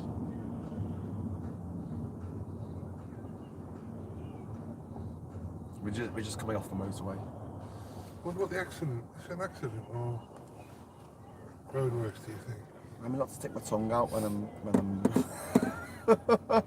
I'm not touching my phone. I'll tell you what I did find, folks, in Germany, when we were going to Dusseldorf that time. German authorities have roadworks, but no signs to tell you the roadworks are there. You just come across them. It's really weird. If this tells me to come back onto the way. No, I see it know that.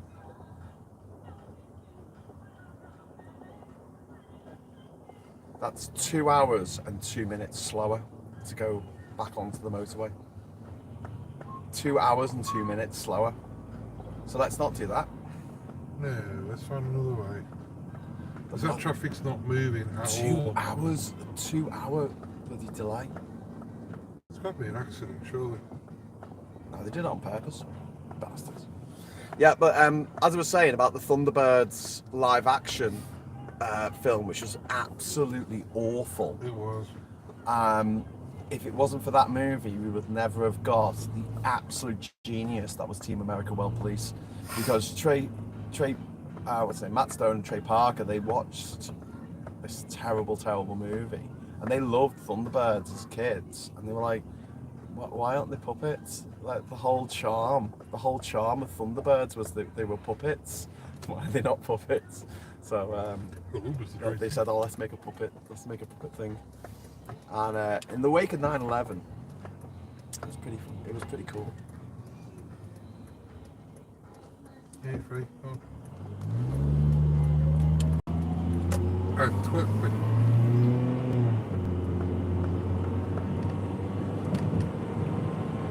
That's taking us back on the right way, mate. Is it? Yeah. No, it isn't. No, it isn't. No. Keep forgetting the drive on the right hand side here, don't It's taking us on a road that runs parallel with the motorway, I hope. Keep right. Soon find out. Keep right. Oh, someone's dropped a super chat. Thank you very much, whoever dropped the super chat. Oh, nice one. Thank I you. appreciate that. We got £6.30 in the kitty. Cool. Thank you. Oh my God, what are we driving on here? What is this road? I don't know. What is this road? Where is Google taking us? Oh my God, I've got to show you this. Google, what are you doing? You mad bastard. Ooh, windmill. Up close and personal. Mate, why are we driving on this road? No. This is someone's driveway. We're coming into someone's country estate. There was a guy walking across with a shotgun going, what the? Do you reckon this is just gonna? Because look at the map. It's sort of taking us back across the motorway again. Do you reckon it's just taking us along? We'll just zigzag along the motorway while everyone else is queuing up. Probably. Oh, look, there's a queue of cars here now. These are all the people who are listening to Google when they should be listening to their own initiative. Yeah, I think it's because there's a lorry coming this way. And the road is only 8 Oh my God, you kidding me? Why is there a lorry coming this way? Are you on crack? Seriously, don't bring a lorry down a tiny little road like this, you lemon. Absolute Hasdonk.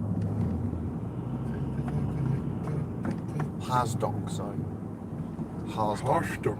Harsdonk. Harshdonk. Harsdonk. Harsh. Donk. It's rather harsh. I like the word donk. Onomatopoeic.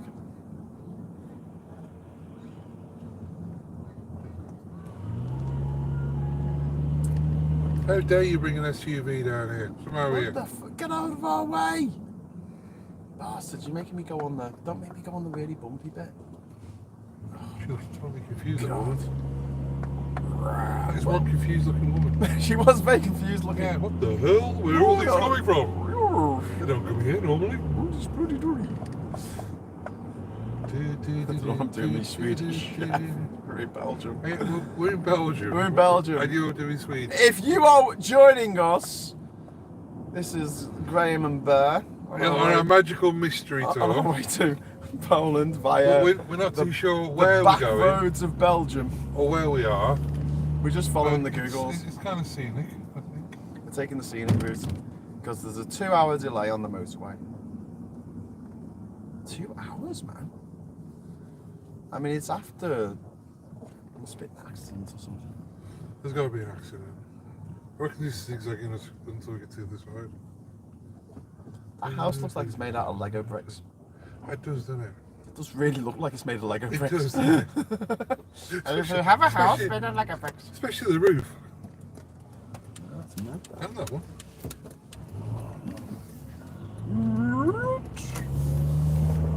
Right. Bogies, birdie, dirty, hurdy. We're actually going over the motorway again now. You guys probably won't be able to see from the feed that you're getting, but we're looking at the slow-moving traffic. It is moving though. Yeah, very slowly now. Oh my God, that was a nasty bump. Whoa. No, there's blue lights there. Ah, blue lights. Yeah, 2-hour delay. It's an accident. Mind you, the way they drove down these roads, I'm not surprised. They make English drivers look good. Audi. Yeah. Audi.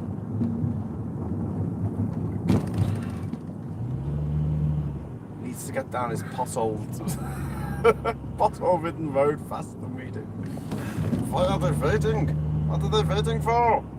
Just on with it. Yeah, but he's not carrying the weight they're carrying. That includes me.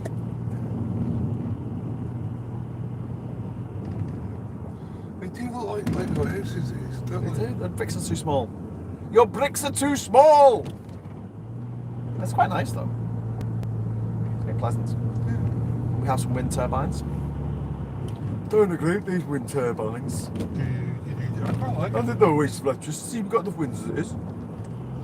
I quite like it. I like it. I find them majestic. Majestic and empowering.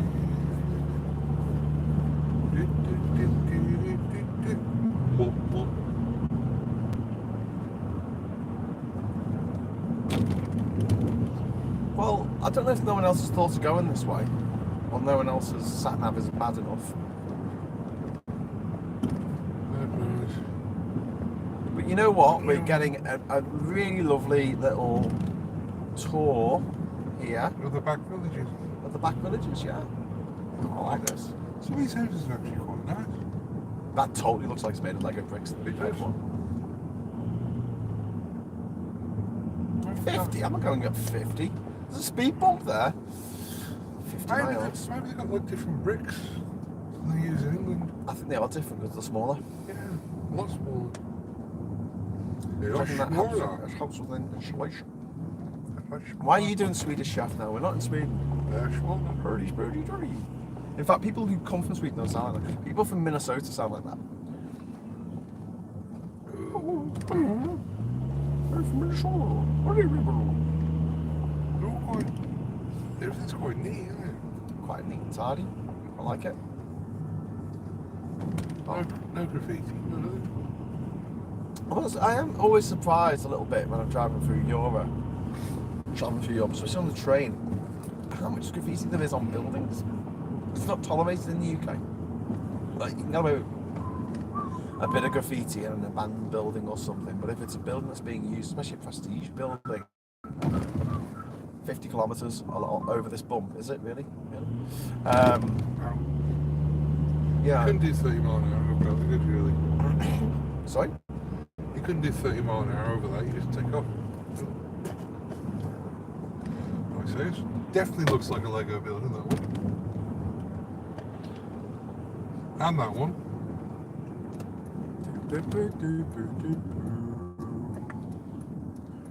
Right then, let's go this way.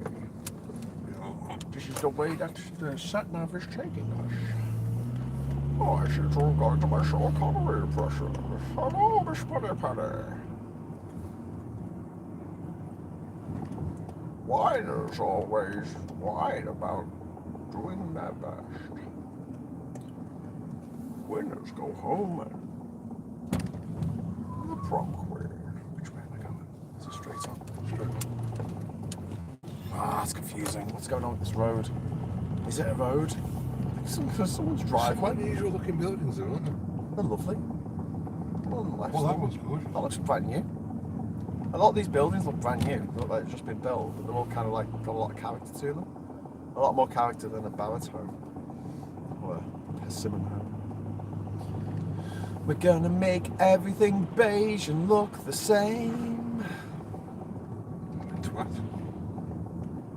Well, this one's too faster than us, that's all. Understandable. I am driving like Miss Daisy. If Morgan Freeman would ever let her drive.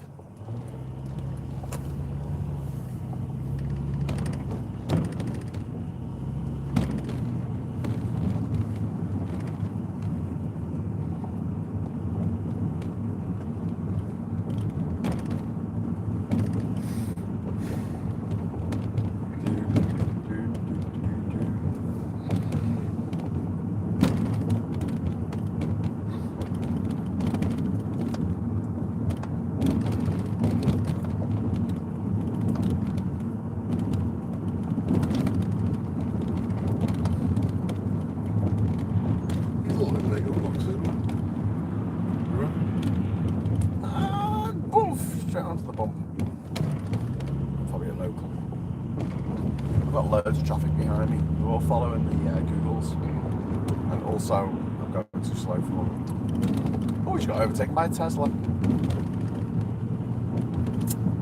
Wish I had the money for a Tesla. I'll spend it on crack and whores. I mean a Tesla. Oh wow. Tight. That is a bloody big gantry. Is that a crane gantry? Is that what it is? Looks like it.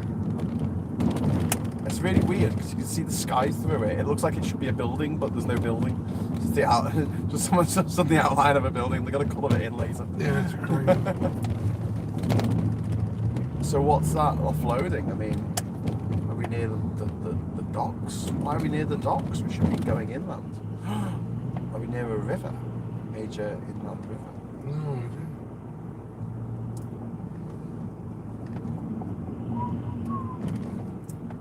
I'm sure the people behind me are going bananas that I'm only doing 40 in a 50 zone, but whatevs. I think this is really nice for the people watching. Is this good? Are you enjoying this? It's a bit more interesting than the motorway or the autobahn, isn't it? To see a little bit of Belgium. It's like an effing fairy tale. This part of Belgium you wouldn't see, would it really?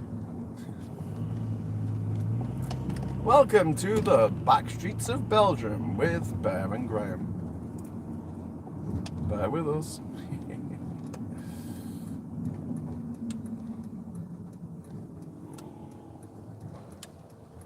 I like the multicoloured rainbow walkway there. Oh dear. I think this is going to be one of those junctions that I sit at for a very, very, very long time. I'm going to look after this guy. Yes! Coming through! Right, now there's someone in front of me going slow, so I can just go as slow as they are.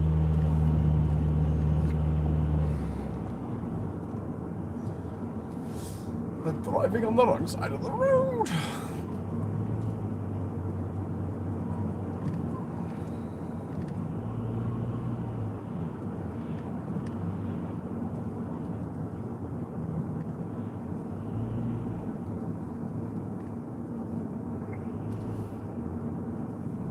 SUV sub.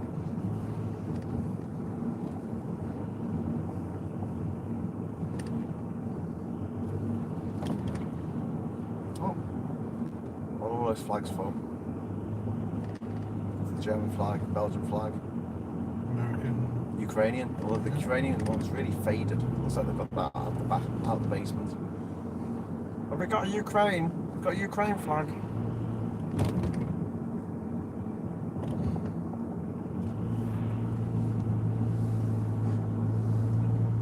We are near the river Scheld.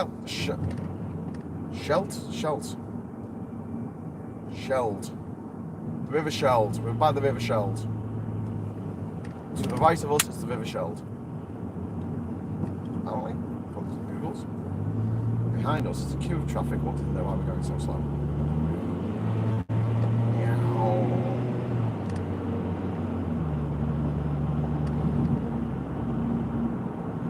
Actually, it is supposed to be 50 kilometers an hour, so I'm going to just slow down to the light speed. Okay. Oh, we're in Antwerp. We're in the province of Antwerpen. I like the word twerp when you're calling someone a name. It's a good one. Yeah, when you've got to be polite. You Antwerp, you. When you can't use a swear. When you can't drop a C-bomb. Call someone a twerp. You are a twerp. I also like pube as an insult. I like calling Owen Jones an insufferable pube.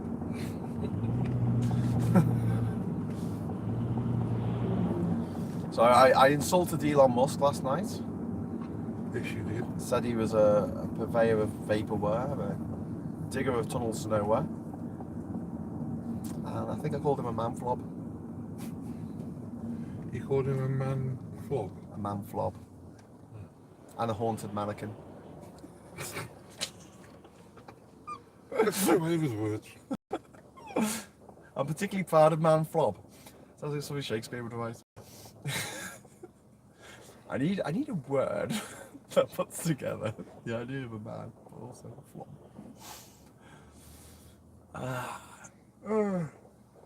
So unusual looking house. Oh, we can go.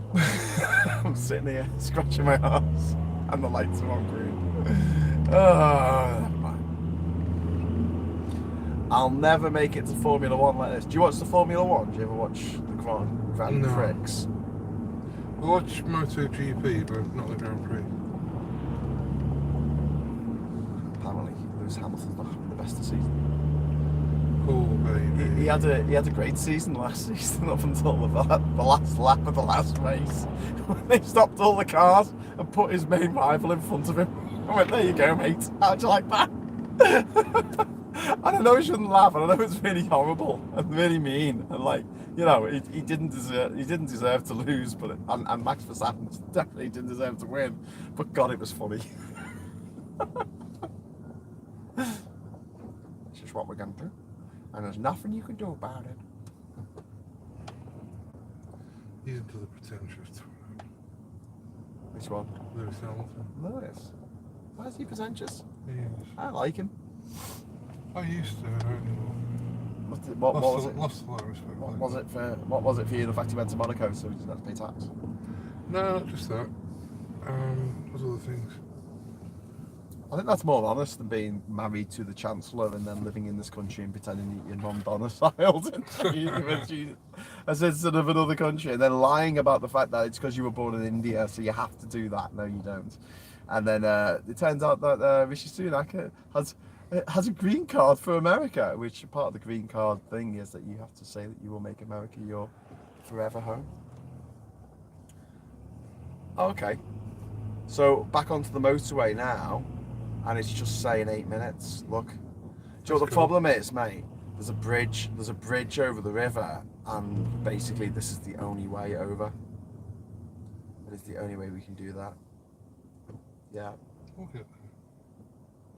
The River Scheldt. We're going over the River Scheldt. Right, we haven't had any comments for a while. I think the comments have accidentally gone off again. Like they did last time. Either that or no one's interested. I've seen them flash up. Oh, have there been more comments? But they flash up and then just go away really, really quickly. Maybe it's a YouTube thing. Yeah, I think it is. There you go. 2 months later. Welcome on. It's illegal for a green card holder to be a member of a foreign government. The Chancellor of the Exchequer.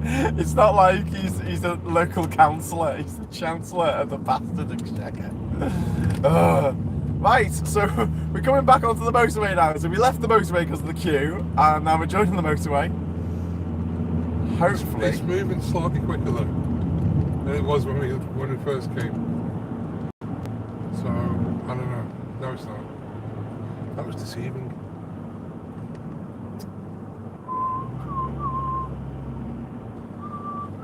well then, here we are. We're on the E17 again.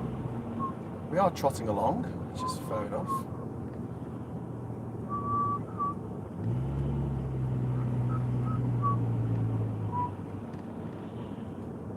I have to get off in a moment. Yeah. I don't mean in a good way. Excuse me. I'm not driving anyway.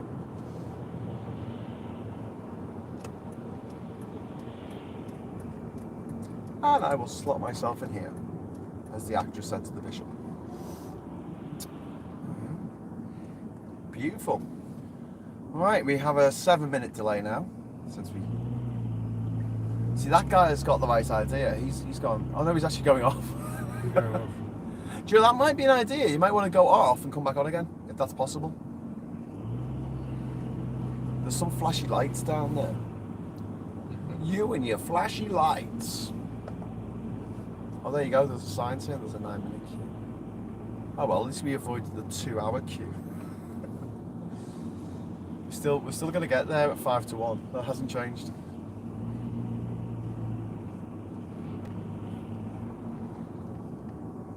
If you need to stop, by the way, just let me know.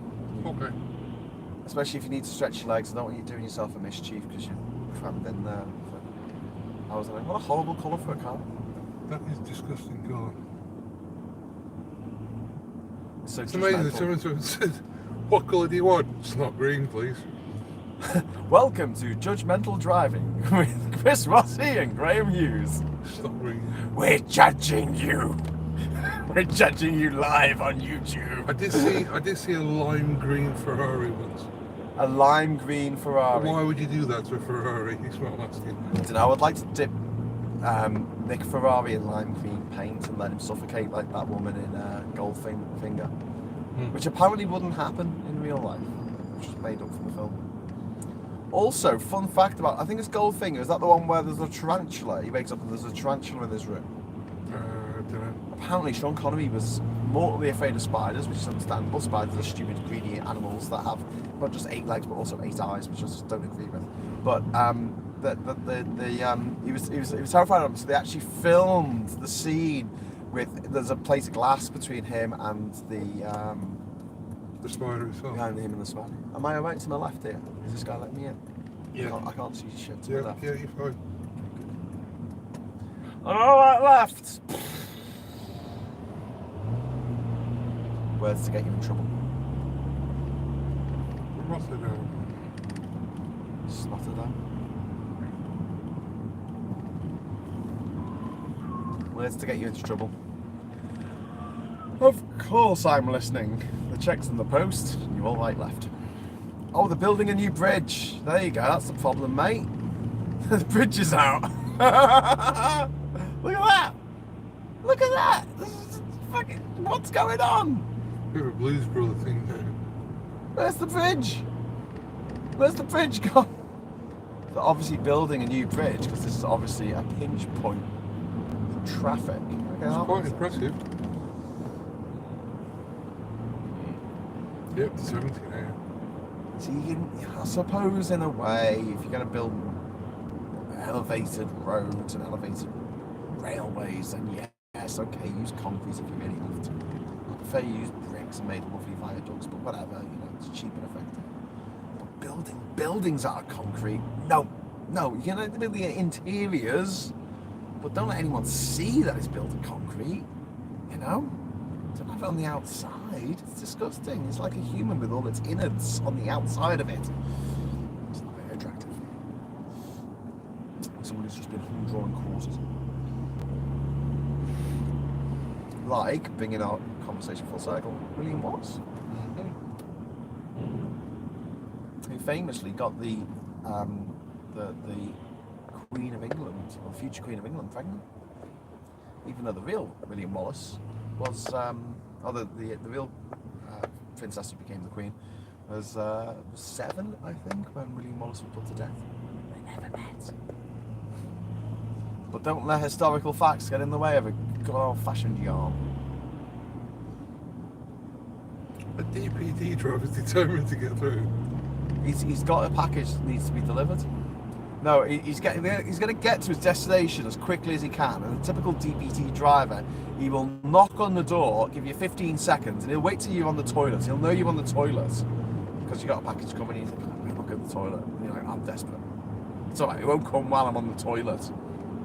And then as soon as you start peeing, knock on the door. Oh no! You know those kids who used to play knock and run as kids? Yeah. Yeah. They grow up to I was be one of those kids. DPD drivers. Oh, knock and run was hilarious. I used to like the fact that 0800 numbers were free from a payphone. So we had all these 0800 numbers that we just used to call on, do prank phone calls to.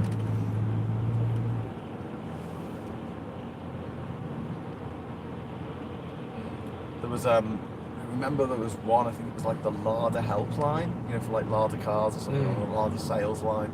And we used to ring them up and tell Larder jokes. Like, why does the Larder have rear heated windows? To keep your hands warm when you're pushing it in the winter. What do you call a Larder with a sunroof? A skip. Guy walks into a Larder dealership and says, "So we can go for a Larder," and he goes, "Yeah, seems like a fair deal." How'd you double the value of your Larder? Fill it with fuel. Wacka wacka wacka. 80s Larder jokes. What if anybody's still got one of those? A Larder. A Larder. Do you know what would be really cool if someone still had a Trabant? Remember the Trabant? I think they were East German. Trabant, yeah. And they were made of plastic. Literally, they made a plastic car. I remember when Lada came out, there was a company car called FSO Poloneses. And Yeah. they were shocked. They were the worst thing to reach German. And they tried to sell them in this country and they just really were not going well. Work. I They think. were cheap for a reason. Can I say we just did a great little bit of avoiding that massive queue of traffic? Yes, we did. I think I need a fist bump. Give me a fist bump.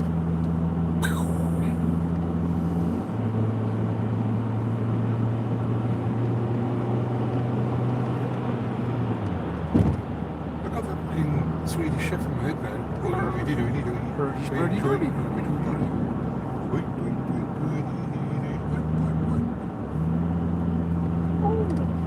From Minnesota. I used to love Beaker. I did. Beaker. Yeah. Did you say meep? Meep? Meep? Was that Beaker? It was Dr. Bunsen Burner's Yeah, assistant assistant. Beaker. Beaker. I used to love that guy. He was always permanently scared. I like Muppet Babies when I was a kid. Muppet Babies, we make our dreams come true. Muppet Babies will do the same. Fraggle Rock. Fraggle Rock, go to Fraggle Rock, grab a Fraggle, buy his cup, swing him around your head. Now the Fraggle's dead.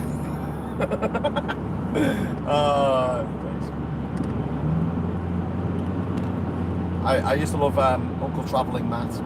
I aspired to be Uncle Travelling Matt when I was older. And for a time, I kind of was. Although I didn't bother too much with postcards on the grounds that, sent emails. Which, on reflection, I wish I'd sent more postcards now.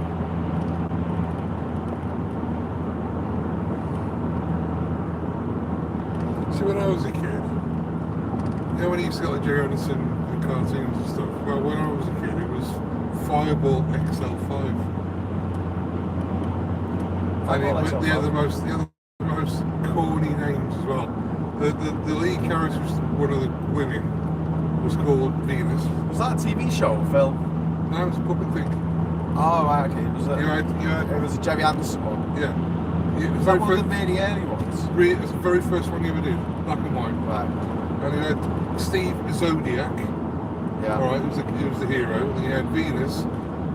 He's love Getting some interest. Final Destination vibes here of these logs. I'm going to pass them as fast as I can. Go on, anyway, yeah. Fireball XL5. Then you had Robbie the Rover. Hang and on, then that you was had- Lost in Space. Yeah, but Fireball XL5 going first. With Robbie the Rover. Oh my god, there were two Robbie robots. Yeah.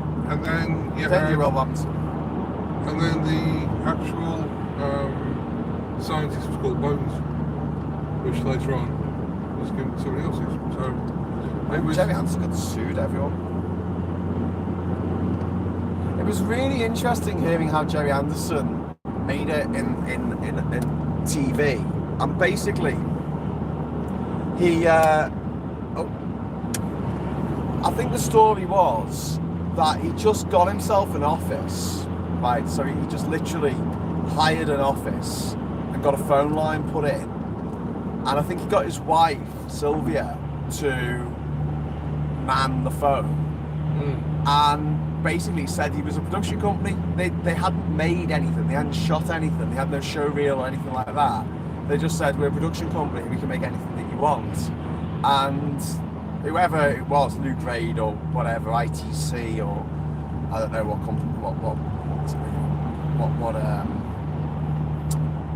TV producer or commissioner it was, but they got in touch and said, hey, we need you to make a puppet show. Can you make a puppet show? And Jerry Anderson just went, yeah, right. And then put the phone down and said to his wife, we've got to make a puppet show. And she's like, do you know anything about puppets? And he's like, no, do you? And they're like, no. And they just did it. They just did it through sheer force of will, which I really like. I really admire that. I like the idea of faking it till you make it. Or at least giving it a go, you know? She was the voice of Lady Penelope, wasn't she? She was. Oh, God. I've already done that joke. Sweet lady. Take off my bra. Take off my knickers. Now, Parker, don't let me ever catch you wearing my clothes again. Yes, my lady. That was so class, wasn't it? Yeah. Like, she was aristocrat who went around in a pink Rolls Royce, and she was driven around by this working class schlub who was actually a super spy. Parker was like, he doubled as a super spy. Same with Alfred in Batman. Yeah. He's supposed to be ex-MI5 or something, or ex-Special Forces. So I like it when they're chasing somebody. He goes, the machine gun, my lady. He goes, the machine gun. He goes, do you want a lung burst or a short burst, my lady? He goes, short burst will do it. They open fire, blows it up. He goes, thank you, Parker. Yes, my lady. It was very sort of British. It was very calm and. I love the way in Indestructible Captain Scarlet, the Mysterons were just a light. They were just two rings, weren't they? Yeah, that was it. Cross, that was it. Brilliant. Just a torch. They just shone a torch across the street. But Jerry Anderson said he always made his shows really corny, and the names. You see, in Captain Scarlet, you got Colonel White, which was the head of the good guys. You had Captain Black, who was the Mysteron. Yeah. No, he was possessed by the Mysterons, but he was a goodie at the beginning. We got possessed. You got was it Captain Scarlet, Captain Blue, Captain Scarlet, and then you had Lieutenant Green, the new bully. Yeah. And it was just those. And it was like the pilots were, what was it? Melody, Rhapsody, Harmony. It was just really corny. And I think it's really cool. And Jerry Anderson says, I did it on purpose. He said, why is this? Because you gotta laugh, ain't you? Yeah, I mean, he's making kids TV. Don't take it too seriously. Leave it to the rabid fanboys. Do you know, it took me ages to figure out what he meant by anything can happen in the next half an hour, and I didn't realise it was the length of the bloody programme. And all through my childhood, I was thinking, well, what's going to happen in half an hour? I think it'll happen in the next half hour. And I'm looking at it, and he was like a stingray, wasn't he? I'll tell you what though, I mean, him envisioning what Zelda, the witch from Terrorhawks, basically what future Harpy Harridan scumbag, racist, creep, Katie Hopkins, privately educated, Katie Hopkins, considering, like, he got that bang on, didn't he, as Zelda? Yeah. And I think Zelda had the sister who looked like Priti Patel. I hated Zelda as a kid because she didn't just look disgusting. She had like a really like phlegmy voice, like gurgly kind of voice. Oh god, it just terrified me. See, I never watched the Terrorhawks. That was great. Big lots of crosses in the end.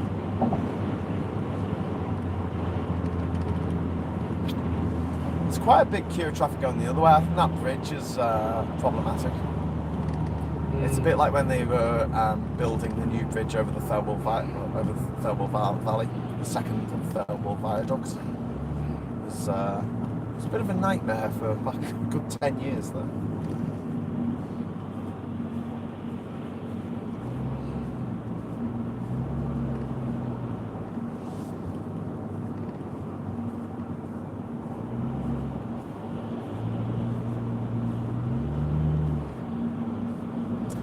Don't seem to be getting comments coming up. Oh look, P&O slave services lol. Guys, any kirking around? Right. I understand. Beach Boys, I get around. Yes. Why are DPD drivers assholes? I'm not saying they all are. Just saying some of them like to knock and run. Leave the car behind. Sorry we missed you. On purpose. Please drive to our depot, which is 17 miles away. Fucking Hermes drivers are the worst. Well, I've actually changed the name. I stood in the kitchen and actually watched one throw my parcel against the door and then leg it. Like it was some kind of grenade. Cool. Was it a grenade? No. That would be cool. It just ran through, it bounced off my door, and I'm thinking, what the?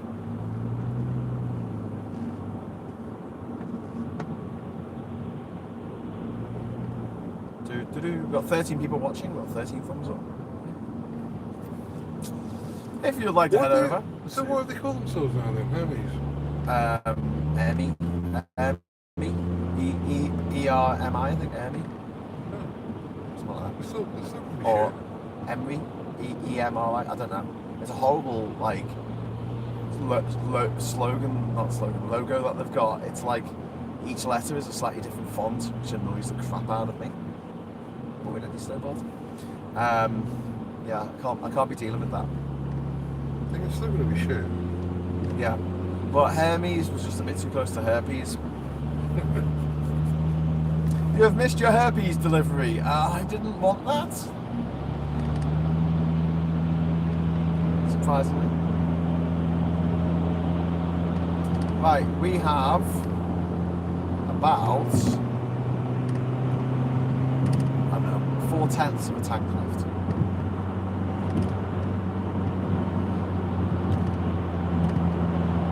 I think we should refuel before we get to Germany.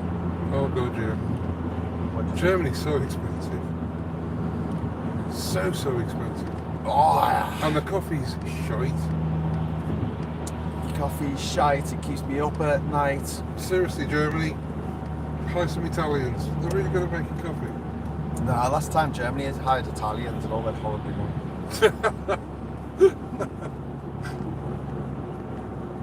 Sorry, I had to throw a couple of old. You can't make a few jokes about the war. No, but the Germans that I know, and again, this is going to sound like I'm not a racist, but I've got a lot of friends who are black. But the Germans that I know are quite candid about World War II and are up for a joke about it. Yeah. Whereas people take offence on behalf of the Germans, like, you know, you can't say that, Graham. And I'm like, well, you know, they laughed. Out of obligation, I guess. I don't know. The truth is, I'm a terrible person. Years ago, they interviewed some young Germans and said, when you see World War II films, who do you root for? Germany or the Allies? And they all went, the Allies.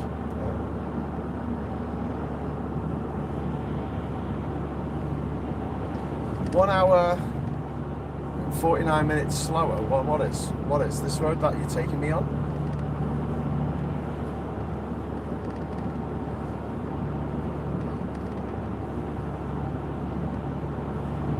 I don't understand. Is this trying to... What are you trying to do to me?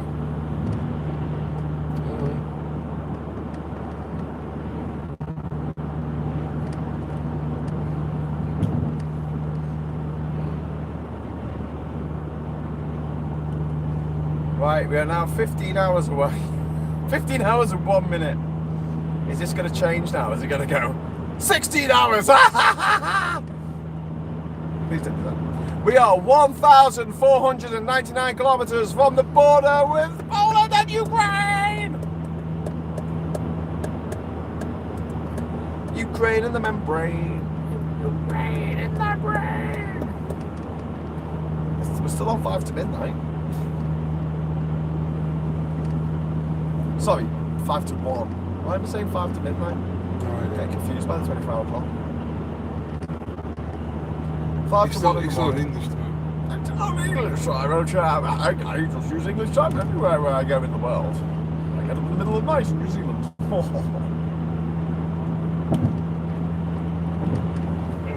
The world is flat. Why are time zones a thing?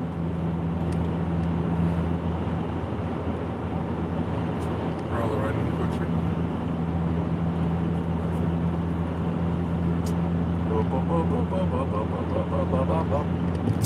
Why aren't comments coming up on the screen?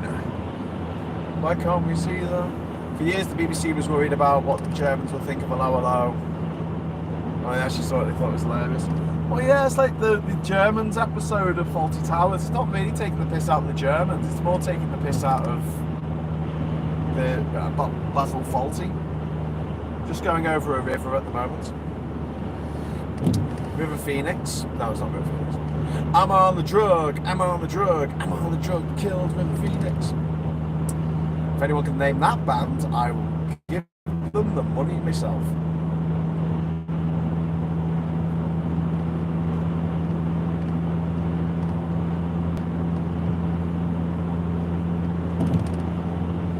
I have no idea what that river is.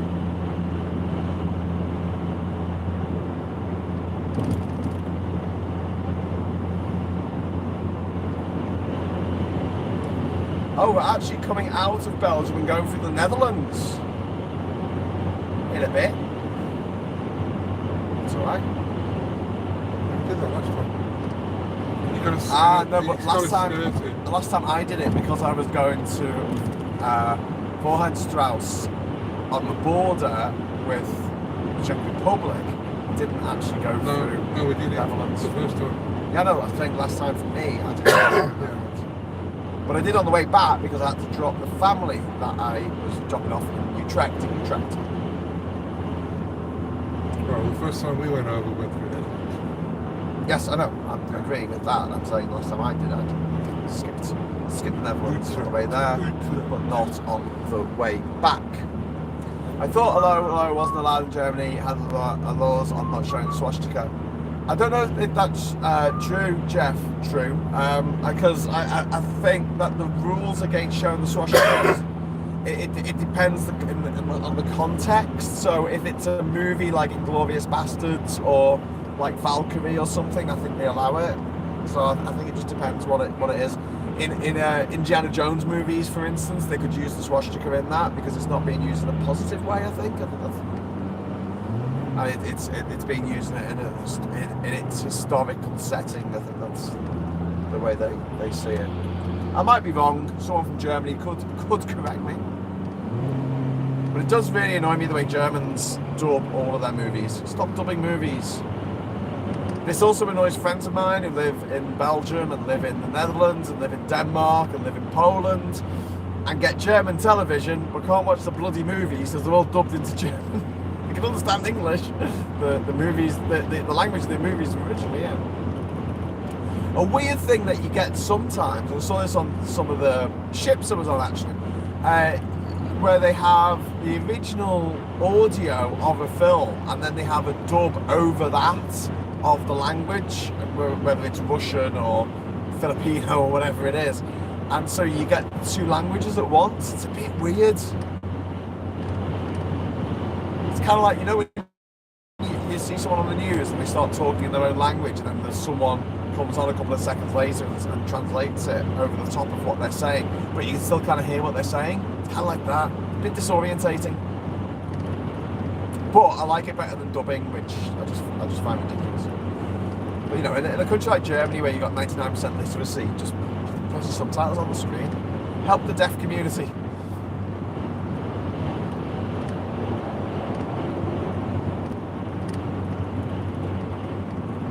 Imagine trying to lip read a German film.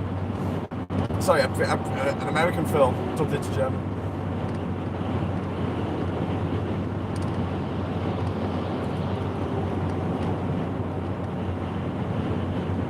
Bear's doing his account. Let's retract. So road mode. I'm liking this a lot better. The sound is obviously better. No one's complaining about the sound, and also I can switch between what we can see and us, depending on the circumstances. I think we're about 40 kilometres from the border. Might be wrong, but the Googles have a straight-on arrow after 38 kilometres, and they only really ever do that when there's an international border. Just to say, keep going on the road you're on, guys, even though it becomes a new country.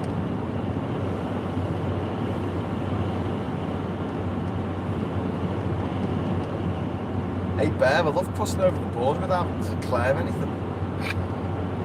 Or get a reference number off the government. It's great, isn't it? It's quite cool. I think we should do this in the UK. What is that, a Mustang? Yeah. Shelby one. Is that a bit unusual to see on the streets of Europe? Would that be an import, or do they actually make them in Europe these days? Or make them for the I think they're European imports. I think they make them over here.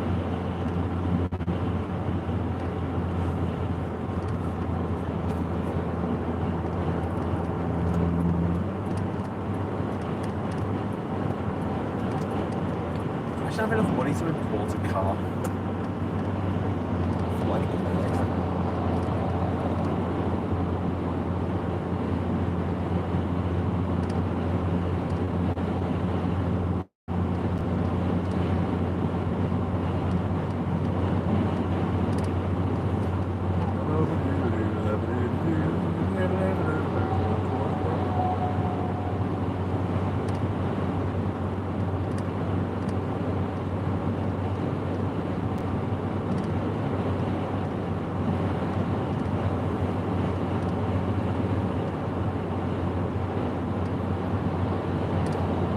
Now the best thing would be for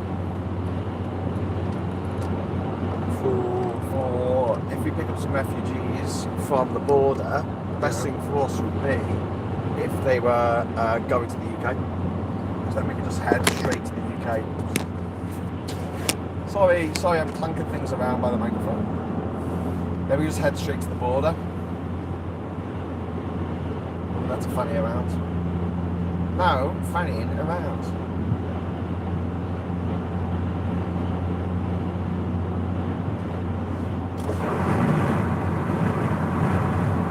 Got any more snacks? Or you're snacked out? Oh, can I have a donut?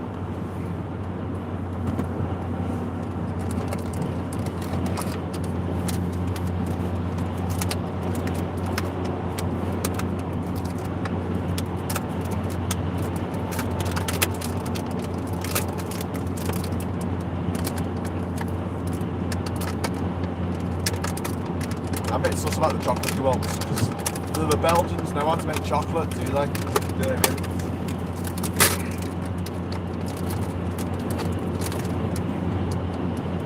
Thank you kindly. Oh.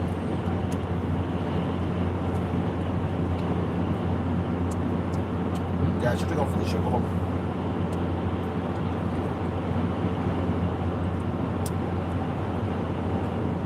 Love it when you pull over and go, oh, there's a car behind me.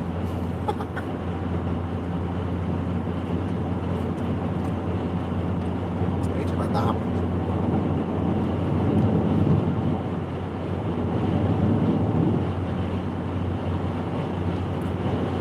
So, what we'll do, we'll press on to the Netherlands.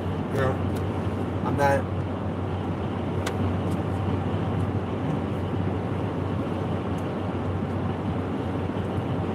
stream will go off because we'll cross the international border. And then in the Netherlands we'll fill up.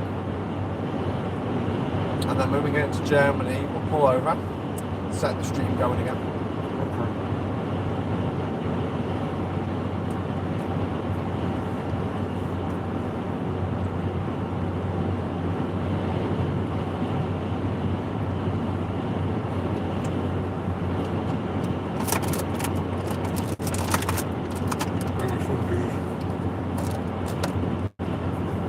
We're streaming for England, England. What song's playing?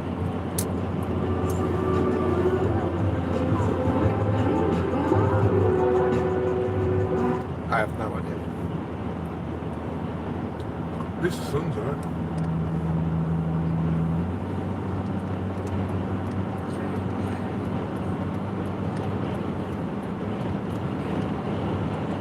Not too bad now. There's not too many vehicles going this way.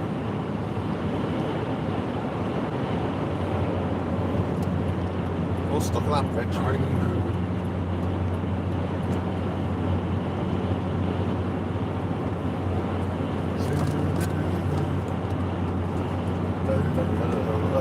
Look, there's a car behind me.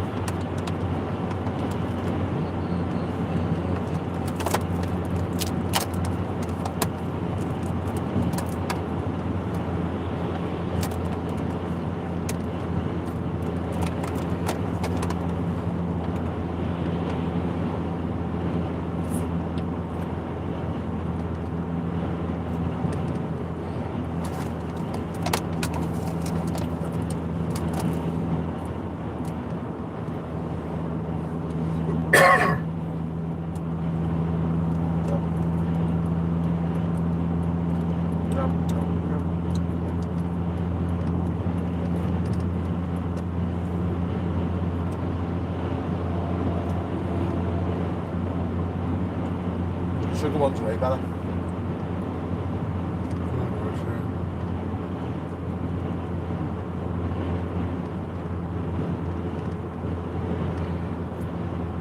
Coffee and donuts.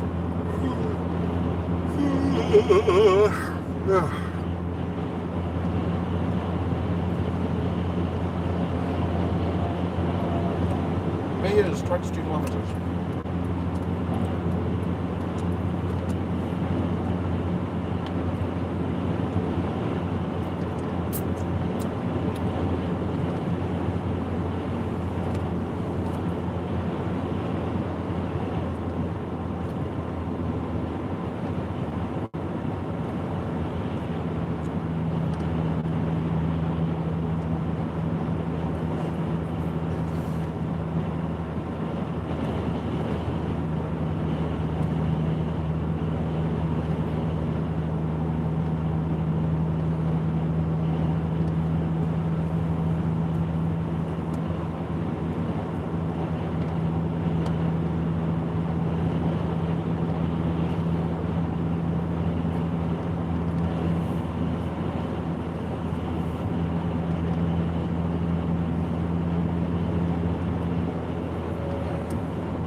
Jeff wants to know, Bear, what are you doing?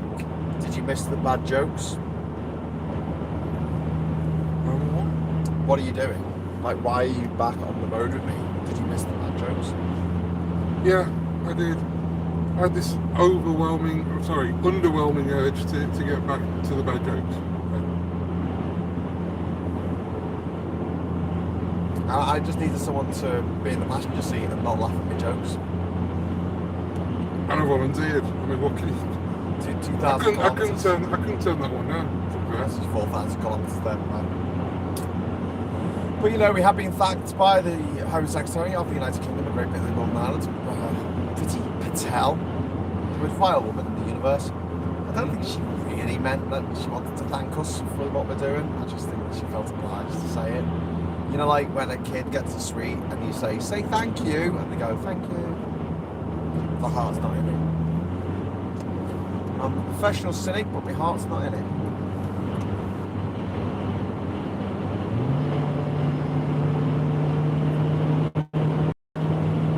And it would be nice to have some tunes, yes, David, but unfortunately copyright strikes prevent me from furnishing you with music.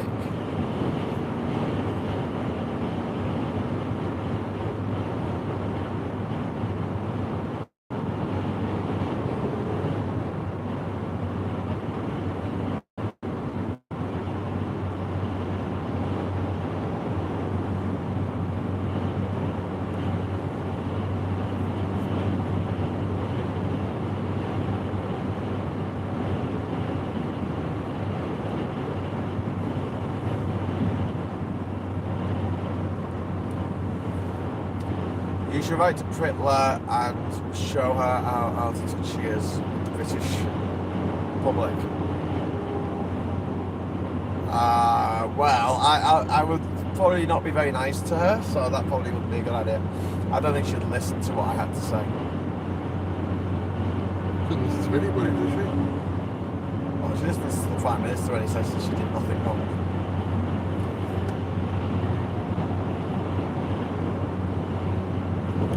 Pritla did nothing wrong.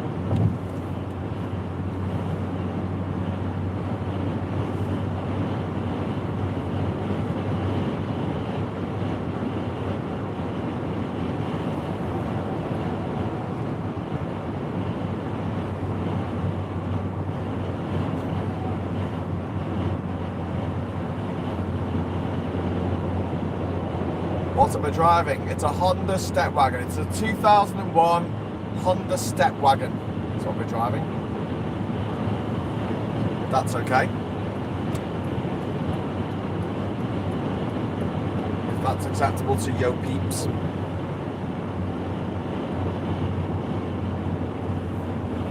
It's actually an import from New Zealand. It's got New Zealand plates.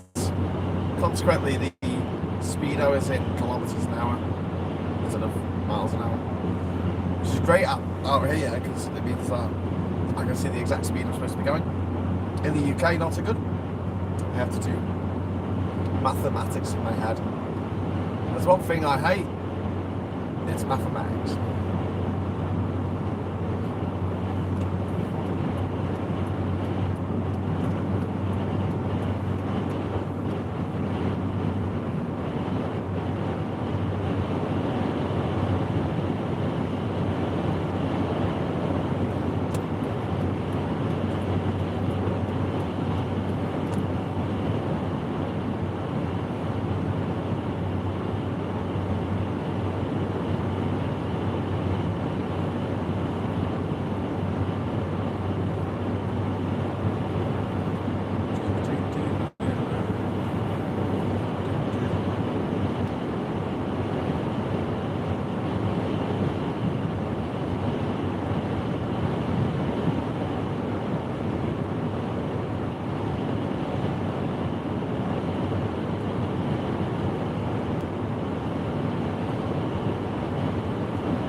So we're gonna get there at 1 o'clock, 2 o'clock in the morning, and then what? We're gonna unload there and then? Are we going to meet this guy?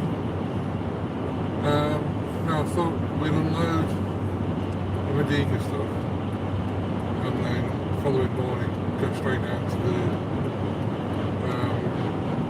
Mount Airy aid station. Before we go down there, I'll text Joanna and she can text him. So we'll meet him there in the morning? Yeah. Put the rest of the stuff in his vehicle and then that's it. Yeah, Then we just pick up what about stuff getting robbed out of our vehicle in the night?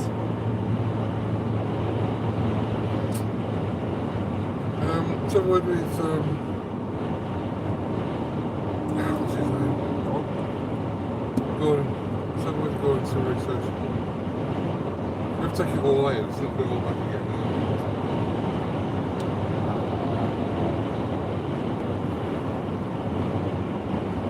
You might be a bit put out if you turn up at 1 o'clock in the morning. Well, why don't we find somewhere to stop then, and then we'll turn up at Medica in the morning. If I float his stuff, we can go down to Preston, whatever it's called, Yeah, and then meet that guy, grab all the stuff there, pick up the refugees and come back. if we stay at a hotel, we've got the same problem with the van being full of stuff. We don't have any way of covering up the windows, stopping them seeing it. And also, you know, the expense of paying for somewhere to stay. But if we go all the way to Medica, it'll be free. We'll do that then. Not the same problem, whether we stay at a hotel or whether we stay. It is the pessimist. Sorry? It is the pessimist. Probably, yeah. I've got according to what he says. Just like to. It might be a case to unload everything and then get that guy to come to Medica to get it. I like to war game all of the eventual outcomes of everything. My screen turned upside down because I'm shaking. Russian foreign money says NATO is in essence war with Russia and Ukraine. For supplying Ukraine with weapons and could be escalated to nuclear war. Oh, Russian foreign ministry says NATO. Yeah. So they're doing really badly in Ukraine. Ukraine's tractor drivers have handed the great Russian army, the fearsome Russian army, its arse on a plate. And yeah, essentially no battleships allowed because, you know, they got the flagship got blown up. And Russia still has the G-Des supremacy over Ukraine, and basically the Russian military are a bag of shite. So yeah, I wouldn't be too worried about their nuclear weapons, their nuclear capability. I know Ukraine certainly are particularly concerned about the idea that Russia are going to start World War III, because as far as they're concerned, they already have.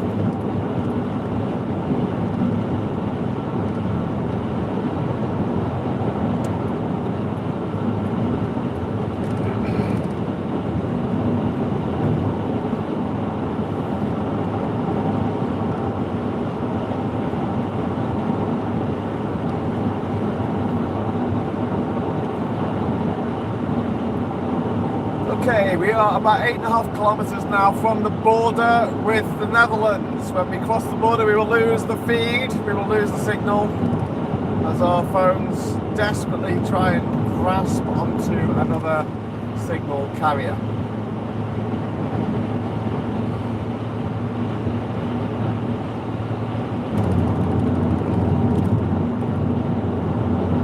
So, fair warning. You don't get to see much of the Netherlands, but we will be back with more Graham and Bear on the road in about an hour or so. Once we're back in Germany, and I'll find a safe space to pull over and start the video going.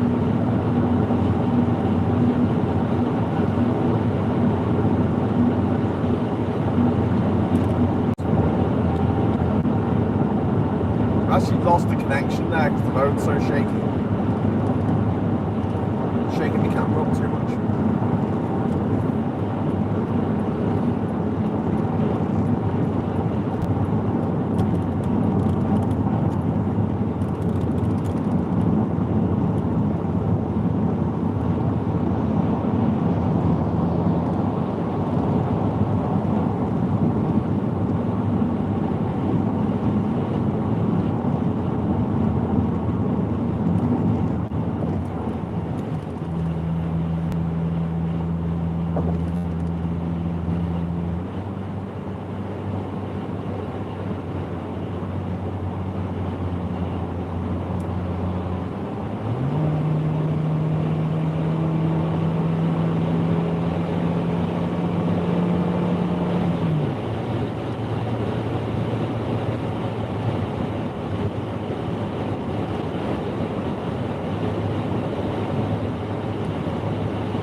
they come up with?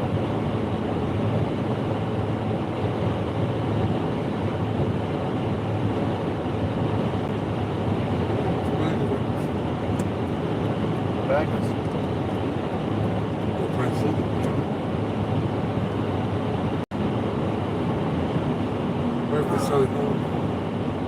Okay, peeps, we are 3 kilometres from the border now. This road is not too interesting. Oh, here we go. Yeah, we're seeing the sign coming up saying Netherlands 2 kilometres. That's about right. Sorry the camera's shaking around so much, it's just a wobbly road. It's a wobbly road. So yeah, like I say, we're coming up to the border now in a little bit. Seems to be a place for lorries to stop. We're not a lorry, so we're not stopping. We're not stopping for nobody. But yeah, thanks for joining us on this live cast. The 3rd journey to the Ukrainian border under the auspices of UK4UKR and your generous donations, which have made these journeys possible. And obviously we're packed to the rafters in the back there with stuff to take to the border, and we will be bringing at least 3 refugees and a dog, possibly 6 refugees, back to perhaps the United Kingdom. We will see. Anyway, we're going to cut out in about 700 meters, so I'm going to change the camera so it's facing forwards, and we'll say cheerio. Thanks for watching, thanks for the super chats, thanks for all the kind donations. If you would like to donate, head over to UK4UKR.com. That's UK4UKR.com.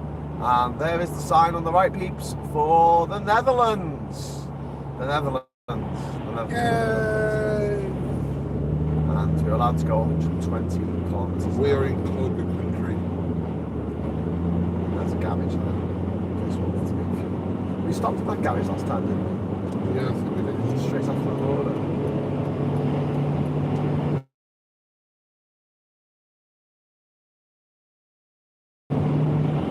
Axles.